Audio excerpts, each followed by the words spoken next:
one. Yeah. So why would you leave a preseason number one team?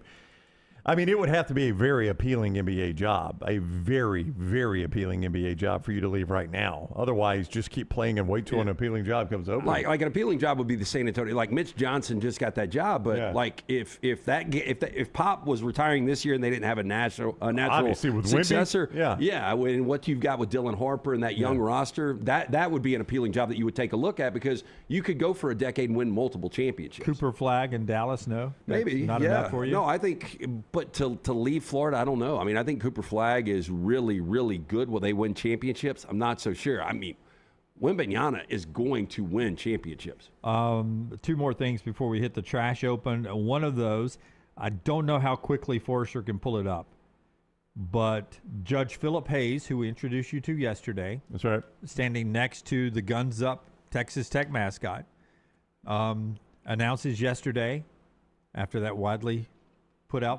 circulated photo, yes, social media post, that he has recused himself from the Brendan Sorsby case, and he is turning it over to whatever the role is now, the local whatever now appoints a judge to hear the case. So he will not hear it. He's a two-time graduate of Texas Tech, and he recused himself. I mean, probably smart because we know the way he was going to rule, more than likely, and just because he rules in favor doesn't mean that there's not an appeal and it doesn't ultimately get shot down. Yeah, why put yourself through this also? I mean, like, even if it's not fair to Brendan Sorsby, because if he ruled in his favor, no one's going to take it at face value on the facts that he ruled in his favor. They're going to say you just did it because you're a Texas Tech fan. Right. And I would also assume this judge has had a long career, and the one thing that he probably would be remembered for out of this long legal career is him giving a thumbs up to get a player that, or even worse, he's a publicly elected official, and he's got to rule that the Texas Tech quarterback is ineligible. He may know already this is not going to go Brendan Sorsby's way. Do I want to be up for election in Lubbock County, Texas, whatever the county is, and I've just ruled the Texas Tech quarterback ineligible? Yeah, and I know the campus is in that county, but how many Texas and Texas A&M fans also reside in that county? That's right. Yeah. No-win situation.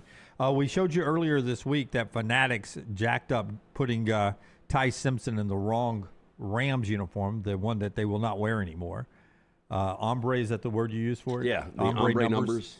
So that was a mistake on the NFL stage. An even bigger one this week from the NFL office. I haven't gotten to this since we saw it first Monday, but Jackson Smith-Njigba, his MVP trophy, so dumb, was for Defensive Player of the Year. Yeah. They put the wrong lettering on there. They've apologized, and they're sending him a new one. Yeah, I mean, literally, 4.5 months past him winning the award, and how you send that out and you don't get that right. Yeah, it seems like that'd be easy to proofread. Yeah. I mean, it's just a trophy. One job. Yeah.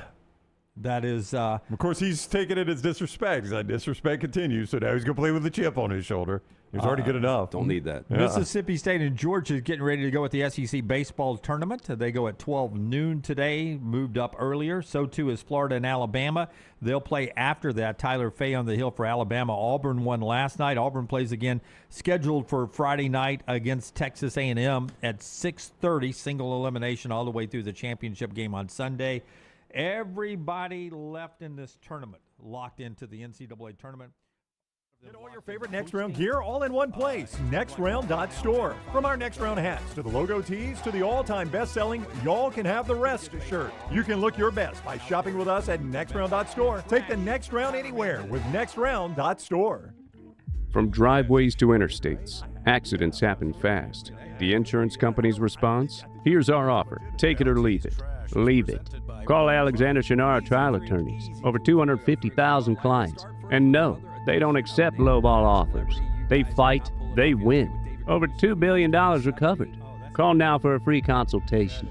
659-777-7777 or alexwins.law. Physical office location, Birmingham.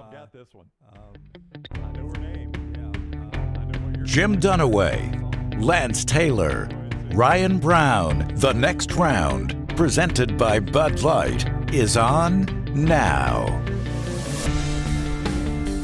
So much to get to on this Friday edition, live now at 9 a.m. Central Time, 10 Eastern, based out of Birmingham, Alabama. We're the next round. We're back with you on Tuesday. No Memorial Day show coming up. I hope you enjoy your long weekend and make plans to join us again next week. LTD&B with you on this side of the glass. Tyler, Brooks, and Forrester on the other side of the glass as we get rolling 99 days away from college football. We'll celebrate the life of Kyle Busch a little bit later on in our opening segment. But we're going to start things off as we always do. Got big basketball news. LT called it yesterday. We knew it was going to happen sooner or later, but it ended up happening. Florida gets another big piece back. We've got Auburn and Alabama's first games in Las Vegas we'll talk about. But we'll always start with college football on this show. And before we get to Steve Sarkisian last night, he was having a night. He was just having a night last night. Before we get to that, though, Brownie has some new FanDuel and football point spread numbers of games he says we've yet to talk about with these point spreads. We've had some big ones. FanDuel has dropped some other big games. We love point spreads on this show for a lot of reasons, but the main reason is it's a great way to start talking about who could win some games and some possible upsets when we start playing the games on the field. So, Brownie, give us some FanDuel numbers. All right, Lance is always good at these.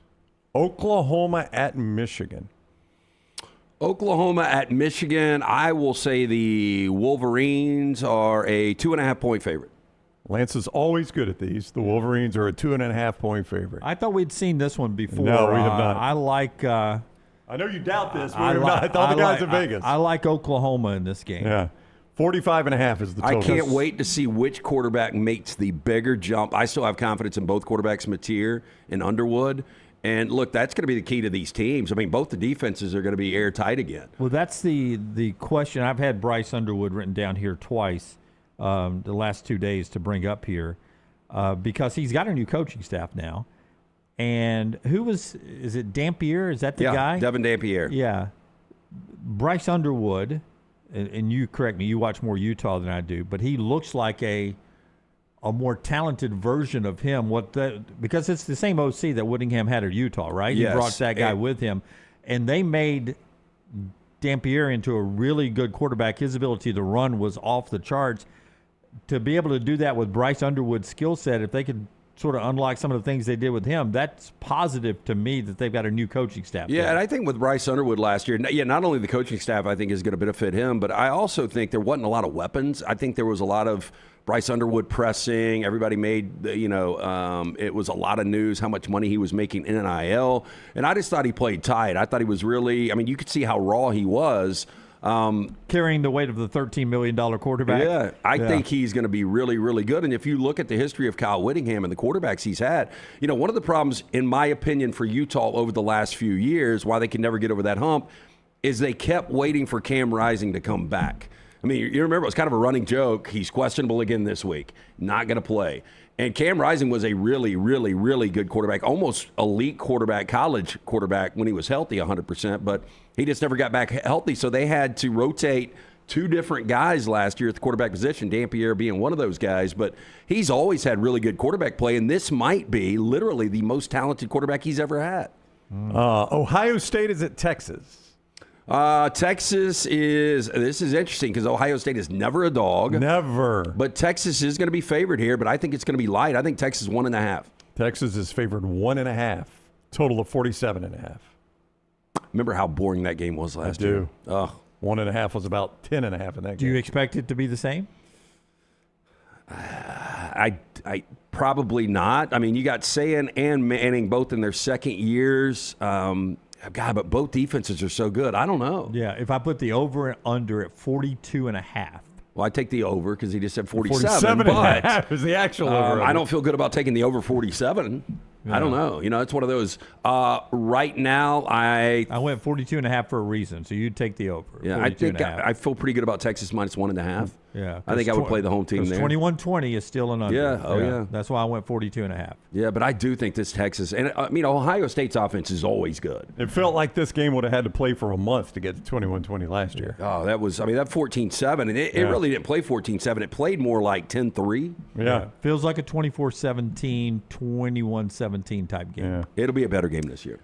Houston at Texas Tech dropped last night, 12.5. Texas Tech. They're just not going to have many close games. We did LSU Ole Miss right as this And dropped. by the way, I don't know how you can put that number out right now with no Sorsby. I know. Yeah. Well, that looks like a... Because I would have said with Sorsby, it was about 12.5. We did LSU Ole Miss right as it dropped last night, or yesterday afternoon, 2.5. The Red River, Texas, Oklahoma. Texas in this one is going to be a 3.5-point favorite. A little bigger, 6.5. Okay. Oklahoma, that's a tough schedule. Yeah. Can we talk a little bit about some of these games as we run through them? I don't care.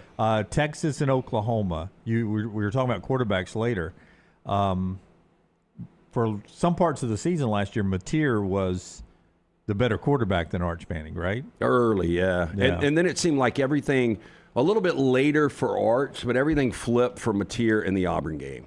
Like everything seemed to go bad after that. And for Manning, it just got better and better each and every week. And then I think he was playing as a high-level quarterback once we got to November. I don't know why I'm thankful that Athlon has given us so much of their milk before they put their magazine on the newsstand. All you're going to see is the cheerleader pictures now. But the anonymous SEC coach about Oklahoma said that their offense really was a very good offense. Now, I had questioned whether or not Ben Arbuckle was in over his head last year, but the anonymous SEC coach said their offense built off of one play from Mateer to another really well.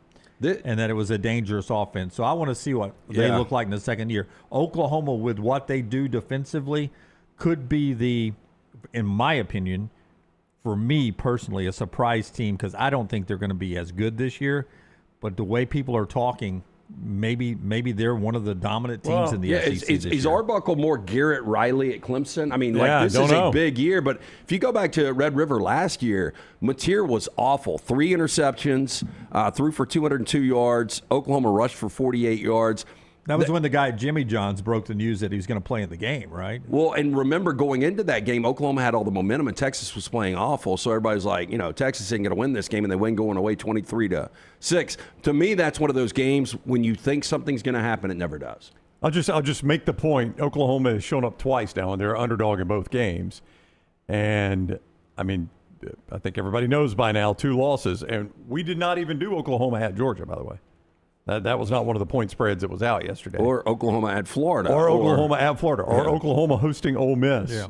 I mean, or Oklahoma hosting Texas A&M. So they're underdogs in the only 2 games I've got for them right now at FanDuel, and we haven't even hit some of the bigger games. But you're about to say 2 games. We all know 2 games mean what? Well, I was going to say we all know 2 games means you're in some very dangerous territory, 2 losses of missing the college football playoff. With this schedule, though, a 3-loss team, if it's Oklahoma, with this schedule, there's a chance they could get in as a 3-loss team because this is a brutal schedule. In that setting, I think on the other side, you would have to have 3 wins against top 25s, right? If you're 3-3 against top 25 teams, you're 9-3 overall in the SEC. I think you can make an argument. Yeah. Are they going to play 6 ranked teams? Michigan, yes. Georgia, yes. Texas, yes.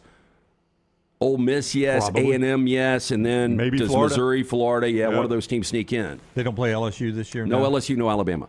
Yeah, they do at least get a break there. Yeah. I'm thankful for the no Alabama side of that. You're tired of seeing that game. New quarterback and what Brent Venables does defensively week in, week out.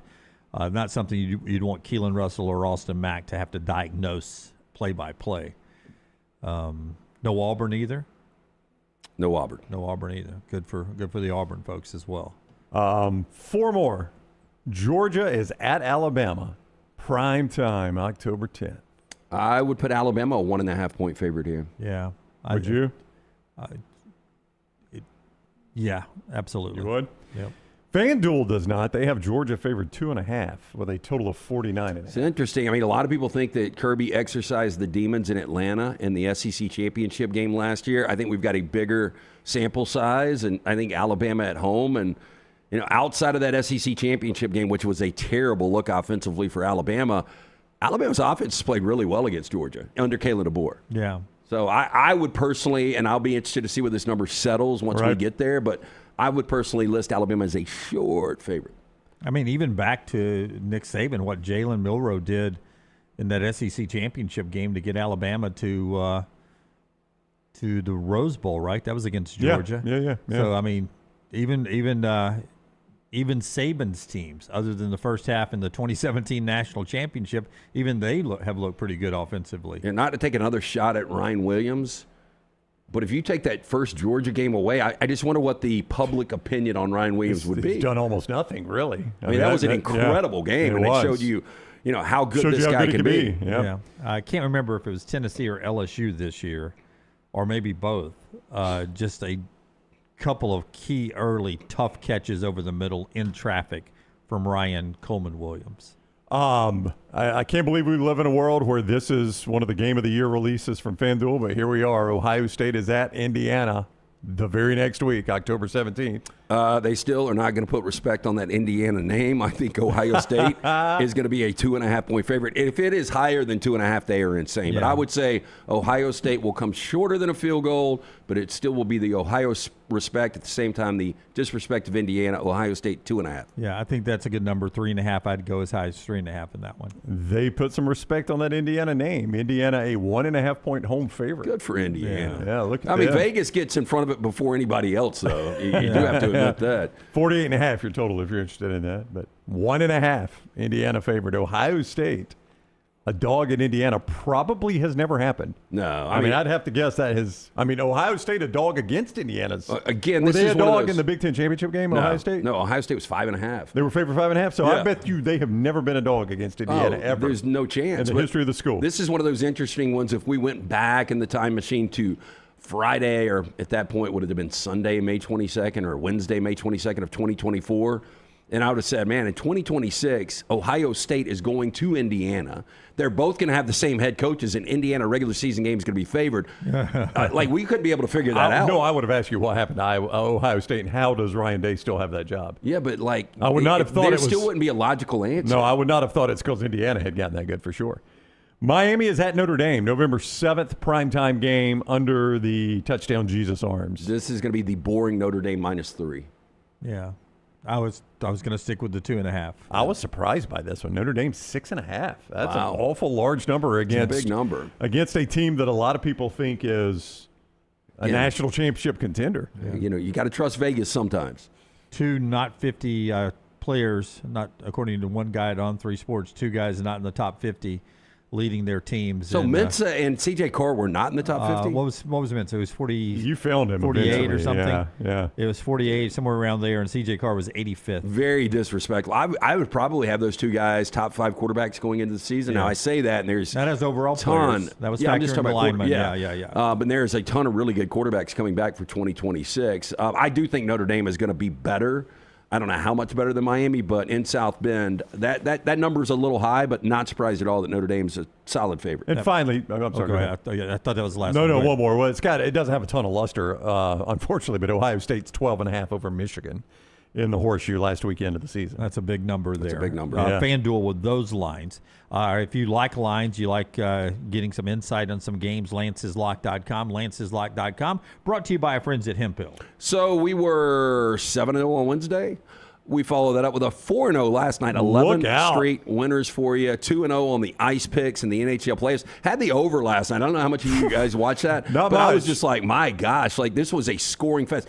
The total was 5.5. 5 goals in the first period. Yeah, Montreal almost hit the total by themselves. Yeah, it was pretty amazing. But 4-0 last night for you. We're on a roll. Jump on board and win with us at lanceslog.com. We will have more NBA playoff action for you tonight. Of course, Major League Baseball. Jump on and win with us. Free play every single day at lanceslock.com. Always brought to you by our friends at Hemp Hill Services. Whether you experience plumbing, heating, cooling issues, home or business, our guys are ready to serve you. Trust the name Birmingham has trusted since 1954 for any and all of these issues. Call Adam, Chad, Andrew, the guys there, 205-229-2090 or hemphillservices.com. When you deal with an attorney, you want an attorney that knows what they're doing, right? Well, I will just tell you one fact about Alexander Shinara. His attorneys, 150 of them now, have recovered more than $2 billion. Okay, so you think he probably knows what he's doing? $2 billion is a lot of money. Well, he does, and he's done that by following some core values: integrity, mastery, passion, and success. Those are the values that Alexander Shinnara has personally and the values he's followed in his business. Now, he could have done this anywhere, could have done it anywhere. That's how big a deal he is. But he decided to do it right here in his hometown of Birmingham, Alabama. It's where he was born and went to college here. He's made his life here in Birmingham, and he has built this firm in Birmingham. When you find yourself in need of any sort of legal assistance, you start with Alexander Shinnara. Shinnara.com. You don't pay a dime unless they win your case. Shinnara.com. Our buddy Chris Gordy is a big host on Locked On SEC. He does some Locked On baseball as well, does sports talk radio in Houston.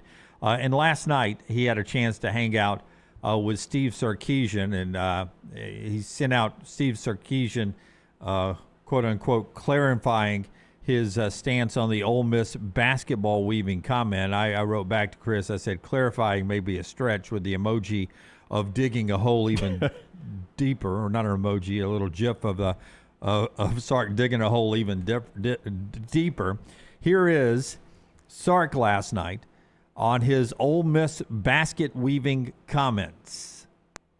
The only reason the Ole Miss thing came up is because two of my best friends were there, in Lane Kiffin and Pete Golding. And so I know when we would compete with them that they were able to take kids and then they were able to graduate. I probably shouldn't have used basket weaving as my example for the class, okay? Macroeconomics, I don't give a damn, whatever the class is. Yoga, we have yoga at UT. Like the class part of it was irrelevant. The point I was trying to make is at UT, you have to complete half of your degree at the University of Texas. 60 hours you have to do those 60 hours at UT to get a degree from the University of Texas. At a school like Ole Miss, I'll reference them that way, they can take one class and get a degree. So this little basket weaving comment that you all ran with and put all over social media, okay, God bless you guys, do it to me every year, okay? That wasn't the premise of the article, and that wasn't the premise of even that statement. That's not what I was implying, and I apologize if they took that way. Ole Miss is a fine institution, they get great degrees, all the things there, but there is an inequality when it comes to transfers of who can transfer to us, or Vanderbilt for that matter, and who can transfer to an Ole Miss for that matter, of the discrepancy of the certain players they can recruit compared to who we can recruit. You didn't take basket weaving, did you? I did not. I was a sociology major, though. It's not exactly, didn't go to McCombs. I mean, you guys ran with it. That's a dumbass comment. It really is. You know, you specified Ole Miss. You took a shot at California. You could have just said, hey, the academics, we have academic restrictions and requirements that are much more difficult than other schools. You don't have to specifically call out a school. I mean, that's like, the example would be like somebody saying, Scarlett Johansson's a terrific actress. Now, ugly as homemade sin, but a terrific actress. Well, God, I'm so sorry that you got upset with the ugliest homemade sin. I was saying you're a terrific actress. I mean, well, of course she's going to get upset at that, right? And I don't know what idiot would say that. Yeah, about why Scarlett even Johansson, back off the comment? Yeah, I mean, you didn't have to use basket weaving, which he said, but don't be surprised when you say that a school in your own conference, players can go there and take basket weaving and get a degree, and the media is not going to focus on that comment. Of course they are. You're taking a shot at a school in your own conference. Look, and that was premeditated. He knew going in, and that's why that's such a poon move backing off of that. Like, you knew going in you were going to take the shot. He had the basket weaving in the back of his head. He was going to unload that, and now he's backing off of it. So, Dunaway, help me here, please. His issue is that at Texas, to get a degree, you have to at least finish half your classes at Texas. Yeah, no matter how many classes you've taken. Right. If you're 6 hours from graduating from, let's say, Oklahoma State, and you're going to transfer to Texas, right? You don't get your degree at Texas until you complete 60 hours of Texas schools on campus in Austin. Meanwhile, at some schools, I have not researched this, but according to Sark, I could be 6 hours short of my degree at Oklahoma State, transfer into Ole Miss, according to Sark, and get my degree with 6 more hours. And this hurts them in the transfer portal is what he's suggesting? That's what he's suggesting, is that I can't get some players in at Texas who are going to come there he's, I guess, assuming they want to get a degree. There's where I was going here. I mean, this is an issue for a player that wants a Texas degree. This is not an issue for a player that says, don't really care where my degree comes from. I want to go play good football, right? So I don't really see this as being as big an issue as Sark seems to be making it. He was able to get Cam Coleman. Correct. Yeah, and I was wondering, I don't know Cam Coleman's situation academically. Well, he was at Auburn for long enough that he's got a lot of hours there. He's got 2 years of classes at Auburn that he's got. So technically, I guess he's halfway there and probably can get 60 hours at Austin if he chooses to do that. If he wants to go back as he's having a great NFL career. Shaquille O'Neal and others have done it, yes. I'm just saying he's not getting a bunch of scholars that are coming to Austin to play football. But I just don't think these guys are transferring there to get a Texas degree. I think they're transferring there to play football. Sark's making it out like that somehow that is preventing Texas from okaying them academically and getting them on campus. Which I don't think is the case. And from the way he's explaining it, that's not the case. No. That just because they may be 6 hours short on one's campus from getting a degree, transferring in is not a problem. They just can't get a Texas degree unless they're there for – right. Yeah. And I would – But you know what? I can go to Texas and take 1 year of classes and play football there. And if I want to, I can go back to my other school. That's right. Get 6 hours done and get my college degree from Oklahoma State or wherever I was before I went to Texas. One day, we'll use Cam Coleman as an example only because he's in this transfer class. Well, let's use Hollywood Smothers. We'll use Hollywood Smothers as an example rather than Cam Coleman. So Hollywood Smothers could go play a year at Texas. If he kills it, he goes to the NFL, and then one day could go back to Raleigh after a great NFL career, take 6 hours online, and get his NC State degree. So I don't see this. Sark is making it sound like this is a transfer portal issue, which I'd be stunned if it is. Yeah. Well, I'm looking bigger stuff, but go ahead. No, I was just going to say it. I'm looking at both Hollywood Smothers and Cam Coleman's Wikipedia. It doesn't say anything about academics. So to your point, it's all about playing football. There you go. The bigger comment made last night, not on camera anywhere, forced your search for it. Steve Sarkisian talking to several folks in the media. I think Anwar Richardson is where I saw it. Just give full credit since we're in the full credit world. Steve Sarkisian said, quote, "There's a team in our state in another conference with a schedule that I would argue if I played with our 2s and our 3s, we would go undefeated. And they're probably going to make the college football playoffs this year." I'll say it again. Sark said, "There's a team in our state in another conference with a schedule that I would argue if I played our Texas's number 2s, number 3s, not our starters, we would go undefeated, and they'll probably make the college football playoffs this year." God, I mean, look, and another dumbass comment. You lost to Florida, Texas Tech. He played his ones and couldn't beat Florida last year. Much better than Florida was Texas Tech. Right. They beat Kentucky in overtime. Texas Tech would have run Kentucky off the field. And don't forget, at State in overtime, playing his ones last year. They would have run Mississippi State off the field. I don't understand this. I'm going to say this with all seriousness. Has he fallen off the wagon? I hope not, but I do see that reaction a lot, unfortunately, and I hope that is not the case. I don't understand the foggy comments, though. I don't either. Just dumb comments. I don't either, and I hope it's not the case, but it does get brought up a lot with him when he's saying some of these things that just seem like they're so out of left field. Billionaire Texas Tech booster, quickly to reply, Cody Campbell. Texas football coach Steve Sarkisian, there you see the Anwar Richardson post. To which Cody Campbell said, "Schedule us then!" Exclamation point.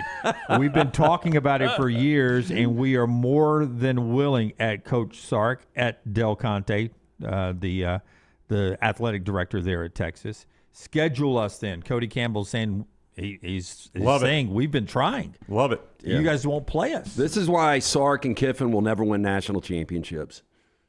They let other programs get in their head. Can you imagine like Kirby or Nick Saban taking these kind of personal shots? No, I can't. They would never, Kirby, Smart, or Nick Saban would never in a million years say we could take our 2s and 3s and win a conference. So petty. Not in a million years. So petty and embarrassing. Hey, and by the way, there were years before the landscape changed. I firmly believe Alabama's 2s and 3s could have won a conference. No doubt. They could have done it. You can't in this landscape anymore. Again, Sark can't even win this conference with his ones. So why do we think he could take his 2s and 3s and go win another conference? Why would you take a shot at somebody, Texas Tech has always been the little brother. They'll always be the little brother. They could win the national championship this year, and they're still going to be inferior to what Texas has done. Our friends at Toyota, Hoover Toyota, helping you drive your way into the summer Memorial Day weekend. That's always a great time to go out and check the great inventory with our friends at Hoover Toyota. Yeah, Hoover Toyota, best in the business. They are a new Toyota and used car dealer right there in Hoover, also serving Birmingham, Alabaster, Vestavia the last 20 years, offering the new and used car financing, auto service, genuine Toyota parts. They offer that red carpet program, giving you ways to let your friends and family experience an amazing shopping experience with their referral program. Stop in, see the fine folks there at Hoover Toyota, Scott, Harold, Kim. You can view their inventory and great pricing right there on Highway 150.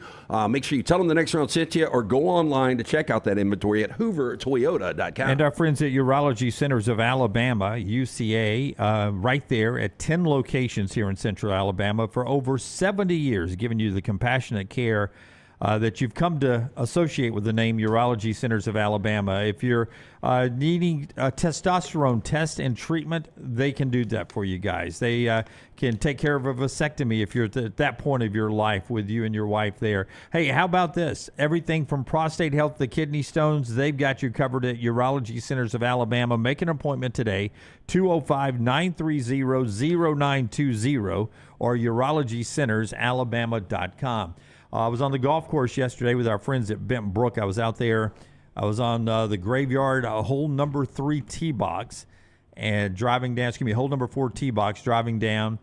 And my buddy Johnny Orr looked over at me and said, his son Hughes is texting him and says, Kyle Busch has died. And I said, I instantly thought, were they on the track today? Were they testing somewhere? Was he getting ready? Was he going to try to do the Indy 500? Maybe lost control of one of the Indy cars and passed away. No, it was a severe illness.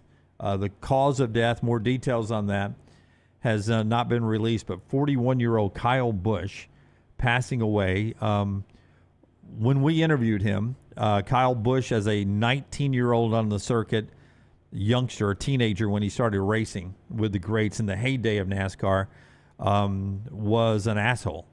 He was a young, arrogant asshole, and he grew into a nice guy. And of the guys we've interviewed, what I thought he would be like and what he ended up being, probably one of the biggest adjustments of what you expected from somebody, and ended up being a really nice, personable guy.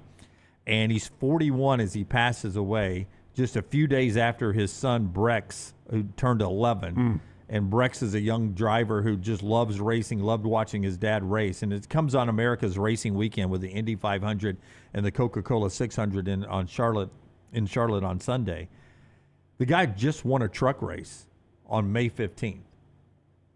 So he got out of the car, I think it was on May 10th at Watkins Glen, and said, hey, I need a doctor. And ended up going to a hospital, ended up going home. But got into a truck and won a truck race on May 15th. And sometimes you say things that eerily just, when you pass, you can't believe the person said those things. In his post-race interview on the track and then in the media room, the interviewer, he said, you've won so many races, 234 races across 3 circuits. How do you still get this excited about this? How are you still, excited about a win like this? And he's like, you never know when your last one's going to be. That was his quote, and he repeated it in the interview room later on. Just an amazing racer, 234 wins off of the Truck Series, the series right below the Cup, and the Cup Series. 2-time Cup champions, one of the best racers of all time. Yeah, to the cryptic message there, prophetic, I think a lot of us check our mortality, especially guys, whether it's, man, I'm never going to make it to 30 because I'm so wild. And then, once you get a certain, you always reset that. And I'm sure when he had that scare and he went to the hospital initially, he was probably putting things in perspective and, how fortunate he's been and, thinking about his health. 41 is so freaking young, though. for a guy to pass away mysteriously like this. And, you know, he's lived a hell of a life in 41 years, but back to his son being 11. How many other kids does he have? I think they have I think they have 2. That's what you hate, like the experiences those kids are going to miss with their father. Yeah. This is so random. I saw a clip of Dale Jr.'s podcast, and I do not know how old this clip is, but this was before Kyle Busch passed. That apparently he had Kyle Busch on, and apparently those two had been pretty big enemies, Dale Jr. and Kyle Busch. Well, back early on, you know, Kyle and Dale Jr. obviously contemporaries, but Kyle was chasing. You know, he was open that you know he would like to have more wins than Dale Earnhardt Sr. Right. Which I think the number is 77. He always talked about he wanted 77 wins. Yeah, so he and Dale Jr. apparently had a falling out, and I don't know who initiated the conversation, but one of them initiated the conversation and was like, hey, life is way too short for us to live like this. We both love the same sport. I respected your dad, or, you know, whatever. And he came on the podcast. They buried the hatchet. And they were, you know, I think Dale, in this post that Scott is showing, is that the Dale Jr. post? It is. Yeah, I think he says this, that, you know, it's a very long post, but I think he says, we were working on our relationship. It, you know, wasn't perfect yet, but we had made the choice, let's bury the hatchet and get our relationship back. And, you know, again, I'll echo what Lance said. You know, you never know when the last day is. And when you have relationships like that, I was just glad to hear that they had at least mended it a little bit. Because that would have probably been tough, you know, for Dale Jr., who's been through a lot of tragedy already. Well, you know, and to what Dunaway said about, you know, Kyle being a complete asshole, you know, years ago, like when he first came into our studios, I never forget we were on the second floor of Cumulus when he came in. And I just fully expected, you know, because we have some comedians that come in that have these egos and, you know, they're kind of dicks. But sometimes somebody's really surprising where you have this painted picture and what the perception is of this person. And then you meet them and you get to spend a little time with them and you're like, damn.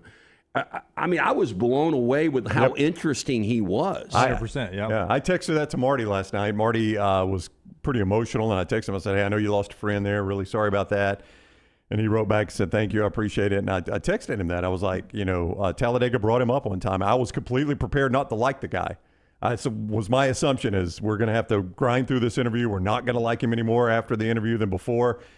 And after the interview, we all said it like, man, that guy is so much of a nicer guy. But here's what I'll say about him. I think he realized, Jim, and you would know this better than me or Lance, I think he realized his sport needs some villains occasionally. So he did not mind wearing the black hat. I think he did embrace that. Yeah, like, 100%. Yeah, like, you know, you do need a hill, and he didn't mind being a dick. Yeah, you need some villains in that sport, and he worked embraced for it. him. Yeah. And he is one of those guys that there's just not many of them left from NASCAR's heyday that's still out there. Maybe Denny Hamlin. I don't know how many more are still out there right now. Did we show Brooks's graphic yet? Let's get that on right here. The graphic that Brooks put together on what Kyle Busch did over. That's an amazing amount of wins. Numbers. That's crazy. Two-time NASCAR Cup champion at the top level. The M&M was very popular. And, you know, I think it was Yates Racing for a while for him, or Hendrick. It was Hendrick Racing. But it was with Richard Childress here. And, of course, Richard Childress.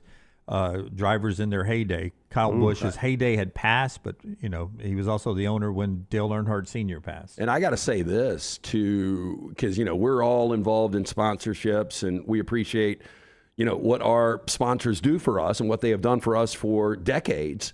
But for him to be able to hold on to that M&M's, the peanut M&M's sponsorship, I mean, that's one of the few synonymous. That I would be able to identify. Like, if you're like, what driver has what, it would be difficult. But to have those guys, I can't remember him without M&M's. No, it followed him around. I think I'm correct about this. It left when he left and went to Childress Racing with him. So and that shows you a personal relationship. M&M's didn't necessarily need him. Yeah. I mean, they're going to sell the product without him, but they obviously like the guy. Yeah. So thinking of Kurt, his brother, obviously his wife and his kids, and you know, the NASCAR family, very tight-knit group that travels around from circuit to circuit, and a couple of times a year here in Talladega. Kyle Busch dead at the age of 41, and we'll all wait for more details about what went wrong in Kyle Busch's life that ended with him passing away at the age of 41. Back in a moment.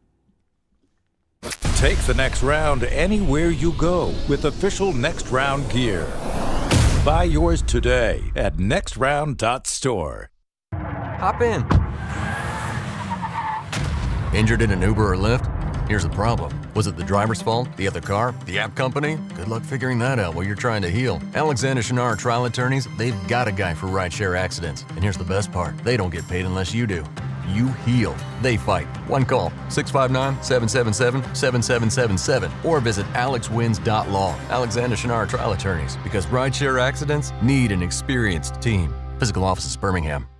Hey, Lance Taylor from the Next Round to tell you about one of our favorite places for breakfast, lunch, and dinner. That is Hamburger Heaven since 1982. Hamburger Heaven has been serving Birmingham's best hamburgers, cheeseburgers, French fries, hand-spun milkshakes, and sandwiches made fresh to order. All of their ingredients are fresh and prepared daily. This includes their beef, always fresh, never frozen, hand-pattied each and every day. For breakfast, lunch, or dinner, visit any of the 4 locations, Highway 280, Irondale, Gardendale, and Homewood. At Central State Bank, we are large enough to serve you and small enough to know you.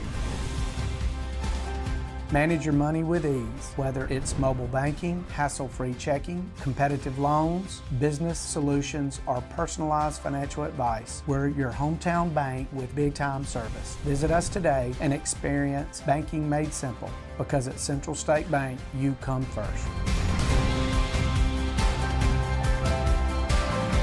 Member FDIC. Next Round shirts, Next Round hoodies, and Next Round hats are all in one place. NextRound.store. Find your favorite piece of gear from your favorite show and put it in your rotation. You never know. You might be in one of our videos showing Next Round gear being worn all over the world. Find all your favorite Next Round gear by visiting NextRound.store. Place an order for you and that big Next Round fan in your life at NextRound.store. Look your best at work, at school, at the stadium, or anywhere you go wearing Next Round gear from NextRound.store. Remember the name Way to Wellness if you're battling weight loss in your life. I'm Jim Dunaway from the Next Round. There was a time I was over 216 pounds until Way to Wellness helped me lose 45 pounds, and now for over 2 years, they've helped me keep that weight off. Here's their website, aplanforme.com, aplanforme.com. That's a great name for a website because there's no cookie-cutter plan. Everything is designed specifically for you. No contract, no sign-up fees, and your first consultation is free at Way to Wellness. Hey, there's nothing worse than waking up to a plumbing problem. Don't get caught in a flooded house. Call the guys at Hemp Hill Services. Adam, Chad, and the team at Hemp Hill are the only ones I trust to fix it and fix it right the first time. Hemp Hill Services does it right and always at a fair price. For all of your plumbing, cooling, and heating needs, trust the name that Birmingham has trusted since 1954. That is Hemp Hill Services. Call now, 205-229-2090. That's 205-229-2090. Stop by the New York Butcher Shop and pick up the finest in certified Angus prime beef steaks and burgers, premium pork chops, ribs, and all-natural chicken cut to order just for you. Their chef-prepared entrees and side dishes are the perfect dinner-to-go choice for your family and are ready to heat at home. With a great selection of fine wines and desserts, the New York Butcher Shop is your one-stop dinner shop. 2 locations to serve you, Cahaba Heights and on Highway 119 in Greystone. The New York Butcher Shop, rare quality, well-done service. Storm season is here. Make sure you have a plan of action in place right now. Greg from Pell City and Storm Restoration Roofing should be your first call when storms hit. Insurance companies love working with Storm Restoration Roofing because of Greg Nelson's name and reputation in the industry. When storms hit, call Greg Nelson. He's local, 205-542-3531. He's the home of the free no-cost roof inspection. Greg from Pell City on Facebook, 205-542-3531. It's Storm Restoration Roofing.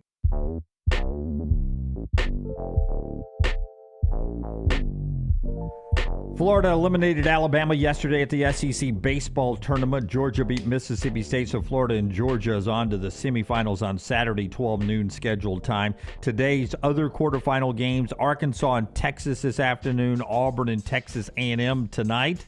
An Auburn win gets them to the Final Four of the SEC championship game. Sunday on ABC, main ABC for the SEC championship game. That's coming up Sunday. Alabama softball starts their super regional best of 3 tonight, weather permitting in Tuscaloosa. Best of 3 against LSU. Some weather impacted some games yesterday with Oklahoma State and Nebraska suspended in the first inning. Tennessee did beat Georgia 3-1. One series to watch, Texas Tech with all their money They spend a lot in softball as well, playing at Florida in a great series. That'll be a whole lot of fun, that series. That may be the marquee series to watch, Texas Tech and Florida, if you're a softball fan this weekend. That's what's happening on the diamond. We get back to the hardwood in college football after we tell you about our friends at Crane U. Crane U wants to remind you, if you have a career in the crane industry, or if you're thinking about that, from first-time operators to seasoned professionals seeking the recertification, their industry-leading training programs are built for all experience levels. Backed by a team with over 100 years of combined real-world expertise, Crane U delivers the knowledge, hands-on skills, and confidence you need to succeed in the field. Inspections, training, certifications, whatever you need, Crane U's got it handled. One call you make, and you are good. Go online today. Make sure you tell them the next round sent you. CraneU.com for more information. That is CraneU.com. And if you're interested in a golf country club home in Birmingham, we recommend Inverness Country Club right there on the Highway 280 corridor. The best days happen at Inverness Country Club. You want to be a member where the next round plays? It's Inverness. Can I give a shout out real quick, bro? You may. So last night we were at dinner with our friends, John and Lauren. I call them the Sislers, but they're the Willards. They're technically the Willards. And so young Mason is taking swim lessons That's at right. Inverness. Yep. Lauren is playing tennis at the club. That's correct. And John said he plays golf with you, and he's playing with you Saturday morning. All those things are true. So this is Every one of those things. all inclusive for the entire family. That's right. So they've got memberships to fit everyone. Pool opens today. Now, we didn't account for this weather probably if we decided to open the pool today, but it opens today. Great clubhouse, great golf course, the tennis, everything. Call Aaron, get a tour, 205-991-8608, 205-991-8608, or ICCalabama.com. Brett Greenberg writes for Bama 247. Brett Greenberg with this news, talking with Amari Allen, the Alabama freshman, incoming sophomore, who's still at the NBA Combine. Amari Allen tells Brett Greenberg that he'll make his final decision on or right before the May 27th NCAA deadline, that to Bama 247. He says that he's got workouts coming up with the Grizzlies, the Knicks, the Thunder, and the Heat before that May 27th deadline. That's 4 teams. May 27th is 6 days away. Is that right? Day's 22nd. Yeah. So 5 days away. 5 days away. Yeah, so 4 teams in 5 days.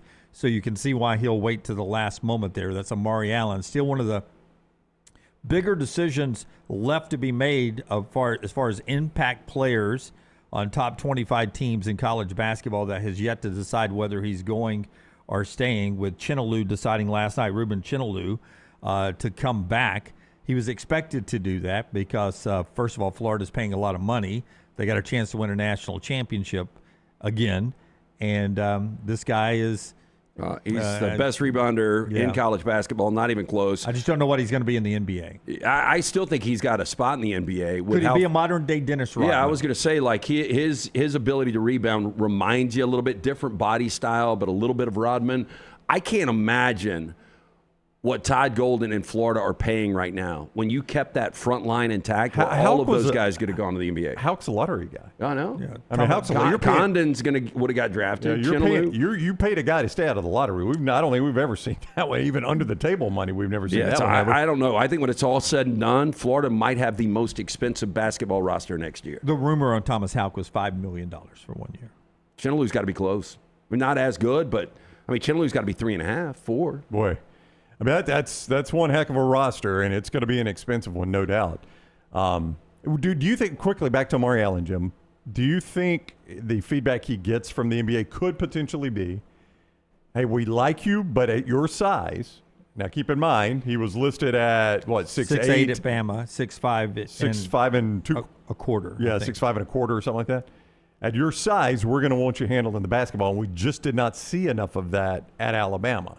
Now, they can do drills, they can work him out and do it, but that's exactly what Oates is selling him on, right, is you come back here and you're going to handle the ball more. I forget his name now because I said it a couple of days ago, but a CBS reporter in talking with Amari Allen said that Nate Oates, the coaches have promised me that I'll have ball in hand. I'll be off ball in hand, playing an off-guard position, On-ball guard is what it was. On-ball guard Yeah. is the way he phrased it. Yeah. So at 6'8", we wouldn't worry about you on that much. But at 6'5" and a quarter, we're going to need to see handle the ball a little bit more. So maybe that's the feedback he's getting from the NBA, in which case, if Oates is telling him that for sure, it makes it a very appealing decision to come back, which, again, I think we're all in unison that he will.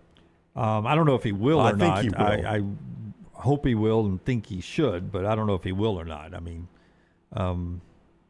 if you're wanting to be guaranteed the first round, I would come back because he's in that area where he's going to be late first round, early second if he goes into the draft. I thought it seemed more likely that Phylon would go last year than Allen going this year. I feel the same, yeah. The Players Era tournament, basketball tournament, those games played in Las Vegas, they released their bracket. This year they're doing it with 24 teams, and they're doing separate brackets, separate dates.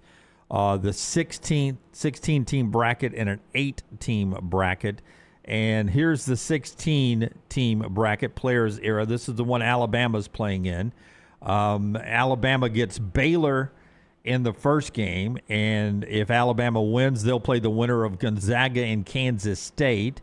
If they lose, they'll play the loser of Gonzaga and Kansas State. Other teams out there, just look at the logos. There's St. John's, there's Michigan, there's Louisville, there's Texas Tech, there's Tennessee that's out there. Iowa State is out there. You told me this was a Sweet 16. I mean, okay, yeah. I believe it. Creighton, Oregon. You see the logos there. Auburn's in the 8 team, equally quality filled, maybe even a little better if you look at the logos.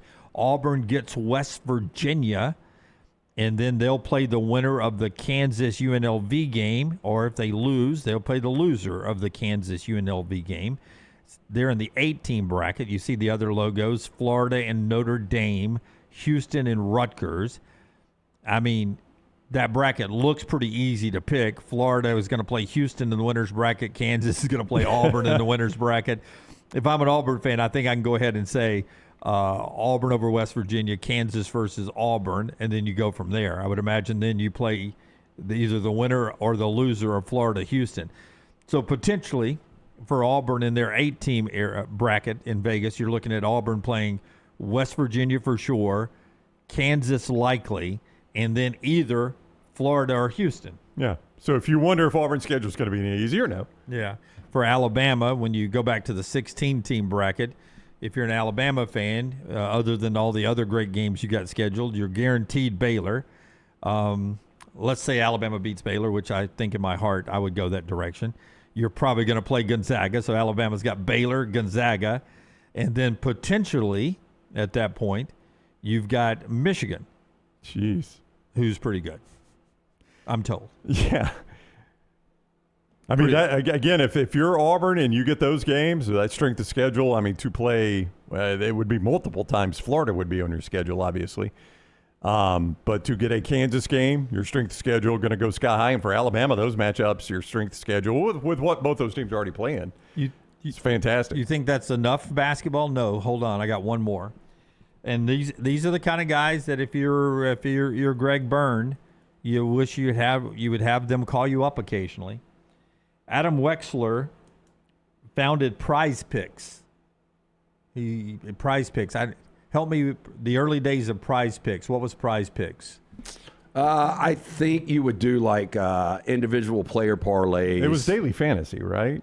Maybe. I don't know. Seems like I've never been on Prize Picks. Yeah, I have not either. Yeah, I'll look it up. I think this guy, Adam's probably sold it by now, but early on he founded Prize Picks, so he made some money. Yeah, it's #1 daily fantasy sports picks app is the way they advertise themselves. It was originally called Predict Picks. Oh. So Prize Picks. That's a bad name. Yeah, they made a good change there. There's no doubt. Yeah. Wait a minute, we're onside. You don't want to send that one in your DMs. So Prize Picks, Adam Wexler founded that. He just happens to be a 2007 graduate of the University of Georgia, so a young guy. So he happened to make a penny off of Prize Picks. He made a $10 million donation to Georgia Athletics yesterday only for basketball. $10 million only to be used for men's basketball. I would specify mine too. If I was given millions of dollars. Oh yeah, I want it going to the sport I want to watch. I make sure it's going to that sport. But I do like, because we always talk about how strange that basketball program is, and Mike White's a good coach. I don't think he's a great coach, but that program's been stuck in mud forever. Hugh Durham had a minute where they got to a Final Four with Dominique Wilkins, but outside of that, my biggest, I don't know about y'all, biggest memory for me was Tornado coming into Atlanta and Georgia going on that ridiculous run, winning the tournament. That's the highlight of Georgia basketball for me. Did you? Herrick took him to a Final Four, but Herrick took him to a Final Four, did he not? He did, yeah. Yeah, okay. No, I don't think he did. Did he not? No. He won a national championship at UCLA. I'm aware of that. Yeah. I thought he took. I think Tubby and Herrick both took them to Sweet 16s. Okay. All right. So I gave Jim Herrick a little too much credit. I could be wrong. My I apologies. think the only Final Four was Hugh Durham. Boy, I could not have been more wrong. He never got out of the second round. Yeah. So that is way, way, way off, Ryan. But that's a weird program. No, you're right. Probably the biggest moment in our lifetime for them is winning that SEC tournament, the Tornado tournament. So that's Georgia. By the way, Adam Rexler's dad was a teammate of Fran Tarkenton on the football team. But he decided, I'm not giving any to football. I'm going to give $10 million straight to, and he specifies it's for operational costs, but it's also for personnel. Yeah, personnel, like NIL personnel? Yeah, or like, players, okay. yeah. Can I make just a quick point that I made last week or a couple of weeks ago about Alabama specifically? This increased enrollment, while it's caused some headaches, you just increase the odds that you get an Adam Wexler, Yeah, the more time since Nick Saban got there, the enrollment doubled. So now you've doubled your chances of getting a future millionaire, a billionaire. You've doubled your chances of a guy that's got a great idea, makes millions off of it, and was like, well, you know what I loved at Alabama? Basketball or football. Yeah, I mean, or whatever. And I think you made this point a couple of weeks ago that when you expanded the undergrad, a lot of these people came for the football experience. That's right. They were there because they love football. Got to get to a couple of sponsors here. One of them is our great friends at Kalshi. Tell us about them, LT. Available in all 50 states legally. If you want to take a position on Game 3 tonight, Western Conference Finals with the Thunder and Spurs, you can do it right there with our friends at Kalshi. Not only sports, but politics, pop culture. It's all up and available. First thing you need to do is download that app, Kalshi. When you do that, put in the code TNR. When you trade $10, you get $10 back, Brown. Yeah, San Antonio at 55% tonight. Oak City at 47%. Going back to San Antonio for Game 3. Massive game in that series that is 1-1 right now. New York and Cleveland play tomorrow night in Cleveland as the Cavs are trying to fend off a sweep there by the Knicks. It's at 56% Cleveland, 46% New York. You can play those right there. Kalshi.com or the Kalshi app. Code TNR. Get you $10 on your first $10 position at Kalshi. And our buddy Greg from Pell City and Storm Restoration Roofing. He and his wife Andrea own the company, locally owned for over 20 years. And he and his wife want to make sure that they want to take care of your family, not just with a free no-cost roof inspection, which is fantastic, by the way. Free, no-cost roof inspection. They come out and check out your roof for loose shingles, pipe fittings, cracks around the chimney, that kind of stuff that can cause some water entry points and cause some major damage. Free no-cost roof inspections. That starts with it. But they have some family-friendly financing options available.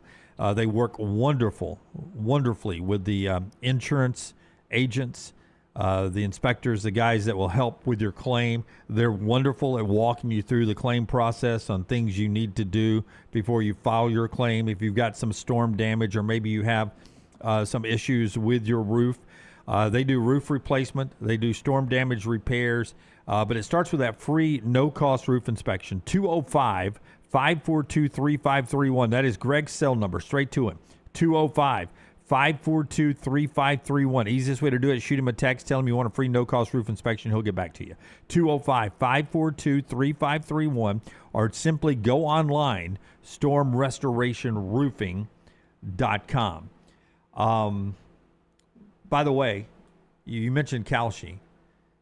We had a big celebration last night in Nashville. Jim Nance was there, so I assume CBS has the rights to the 2030 Super Bowl. They may, but Nance was one of the chairs of the committee to get it to Nashville. He lives in Nashville now, which a lot of people don't realize. Oh, I didn't realize that. Okay, so that may have been why he was there. That's why he was there. because they did a big party. Marty Smith was there, so it may be an ESPN, ABC. That may be the first one they're getting. Could be, I don't know. But Nance was on the committee to get it to Nashville because he is now a Nashville resident. Did they do it at Chiefs? Because I think Marty's got a piece of that. They closed Boardwalk. Broadway, yeah. Broadway, I mean. They closed Broadway, and it was a big party in the rain out on the streets. Marty said it was as fans as far as you could see. Yeah, I don't doubt it. Right there. City's pumped about that. Much like it was during the NFL draft up there. Will Nance still be active when we get 2030? That's a good question. The question I wanted to get to, and I wonder if you can start betting on it at Kalshi at some point, what do you do with the halftime show of the Nashville Super Bowl? Taylor Swift's going to do one now because it's not a Pepsi-sponsored thing anymore, and she's a Coca-Cola person. So that would make the most sense. Yeah. I mean, because you need a massive country act. But do you want to wait that long? But she's not really country anymore, and I think Taylor Swift's going to do it after Kelsey retires, and I bet she does it non-Nashville. It's not going to be one person, in my opinion. In Nashville, it's going to be a group of people. We saw this in '94 at the Georgia Dome. Clint Black. They had kind of the collaboration, and they just had, country artists. I forgot how many. It was like 4 or 5. I think it might have been Reba, Clint Black, and Brooks and Dunn, maybe. Yeah, but this has to be Morgan Wallen. No doubt. I would say right now, with the trajectory, Morgan Wallen, Ella Langley. Well, that's his concert right now. Ella opens for Morgan. But, I mean, think about Ella Langley, who is killing it right now. And now add 4 more years to her career and tell me what that's going to be like. So Morgan Wallen, and you let him build the show.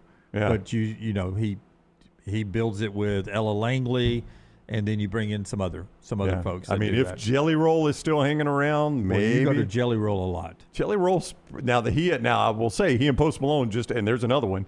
He and Post Malone just had to cancel a bunch of dates on a stadium tour because they weren't selling it out. I love Jelly Roll's story. I love his heart. I get tired of his songs. Every song is awful. But I do not enjoy his music. Well, I mean, you may not, but I mean, he is pretty popular. Well, apparently, people in Birmingham didn't like him. No, it's more than Birmingham too. They had to cancel several shows. They canceled the majority of the tour. Yeah, it was not selling. Because Post Malone hasn't released any new music since the last big tour. Here we go. Super Bowl 38, I think it was. Yeah, it was at the Georgia Dome, I think. Yeah, no, 28. Okay. And it was called the Rockin' Country Sunday. Clint Black, very good. What year was this again? 1994. Yeah. Okay. Tanya Tucker, Travis Tritt, who was he was 4 downs huge. last week. Winona, and Naomi Judd. Okay, so I got one out of the whole group in Clint Black. Well, the Judds would have been together. Yeah. They also had Stevie Wonder, which made no sense, Charlie Daniels, and the Georgia Satellites. Yeah. Ooh, yeah, I like the Georgia Satellites for a minute. What song do you think they sang? I got some change in my pocket. Their one song? Yep, that was it. Yeah. So that as much as I love old country music, that's a horrible lineup compared to what we get nowadays. Yeah, I mean, if you listen to Prime Country, which gets that era right there, I do not hear a lot of Tanya Tucker. You don't get a ton of Judds unless Love is Building a Bridge. Yeah. You get a lot of Travis Tritt. So we'll see. I would just let Morgan Wallen build the show, but who knows what Morgan Wallen will be in 2030 by the time we get to the halftime show in Nashville. But at some point, I'd love to see the ability to take a position on that with our friends at Kalshi. Promo code TNR there, TNR. All right, when we come back, Todd Fuhrman joins the show that's being brought to you today by our friend Alexander Shinara, Trial Attorneys. Shinara.com, Shinara.com. That is where you go when you find yourself in need of any sort of legal assistance. You may think of him just as a personal injury attorney. Certainly he has been great in that field, more than $2 billion recovered for his clients. But that's not all he does. It goes much deeper than that. Fire and storm damage cases, bad drug and device cases, workers' compensation, employment cases. The list goes on and on. Don't just think it's personal injury attorney. No, sir. He's got 150 attorneys under one roof right there at Alexander Shinara Trial Attorneys and more than 500 dedicated team members based right here in Birmingham, Alabama. When you find yourself in need of any sort of legal assistance, Shinara.com. You don't pay a dime unless they win your case. Shinara.com. The numbers with Todd Fuhrman next. Follow Brownie on Twitter and Instagram at Ryan Brown Live. We interrupt this program for breaking news. From the gators of the litigation situation. Insurance companies have a playbook. I repeat, insurance companies have a playbook. Deny, delay, defend. They know which law firms will fold and settle cheap. They are not on your side. That's corporate greed at work. At Alexander Sonara Trial Attorneys, we fight back. We have the resources, the muscle, and the will to take them on. And you don't pay a dime unless we win. They fight dirty. We fight hard. Call 659-777-7777. Or hit up alexwins.law. Physical office location, Birmingham. Sterling and the fine folks at Champy's Chicken on Highway 119 in Alabaster want to welcome you in for a great lunch or dinner starting at 11 a.m. every day. Chicken that's brined overnight and cooked to order, and the taste of the Delta with those Delta recipe tamales. Champy's is perfect for all your tailgating needs this football season. You can also choose Champy's for your next party, wedding, or birthday. Great food, great people. Champy's Chicken on Highway 119 in Alabaster, and everything online at champyschicken.com. At Central State Bank, we are large enough to serve you and small enough to know you. Manage your money with ease, whether it's mobile banking, hassle-free checking, competitive loans, business solutions, or personalized financial advice. We're your hometown bank with big-time service. Visit us today and experience banking made simple, because at Central State Bank, you come first. Member FDIC.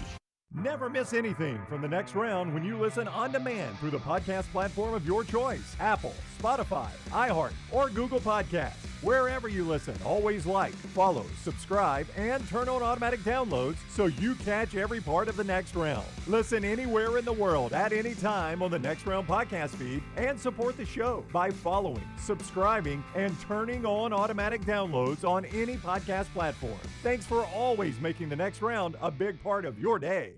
Hey, there's nothing worse than waking up to a plumbing problem. Don't get caught in a flooded house. Call the guys at Hemp Hill Services. Adam, Chad, and the team at Hemp Hill are the only ones I trust to fix it and fix it right the first time. Hemp Hill Services does it right and always at a fair price. For all of your plumbing, cooling, and heating needs, trust the name that Birmingham has trusted since 1954. That is Hemp Hill Services. Call now, 205-229-2090. That's 205-229-2090. Hey, for all of your IT and printing needs, reach out to our friends at Xerox Business Solutions. Look, I'm still one of those old school guys. I print my notes every single day for the show. If you watch the show here on the Next Round, you see all the notes in front of me. From day one, Xerox Business Solutions, they've been with us here at the Next Round.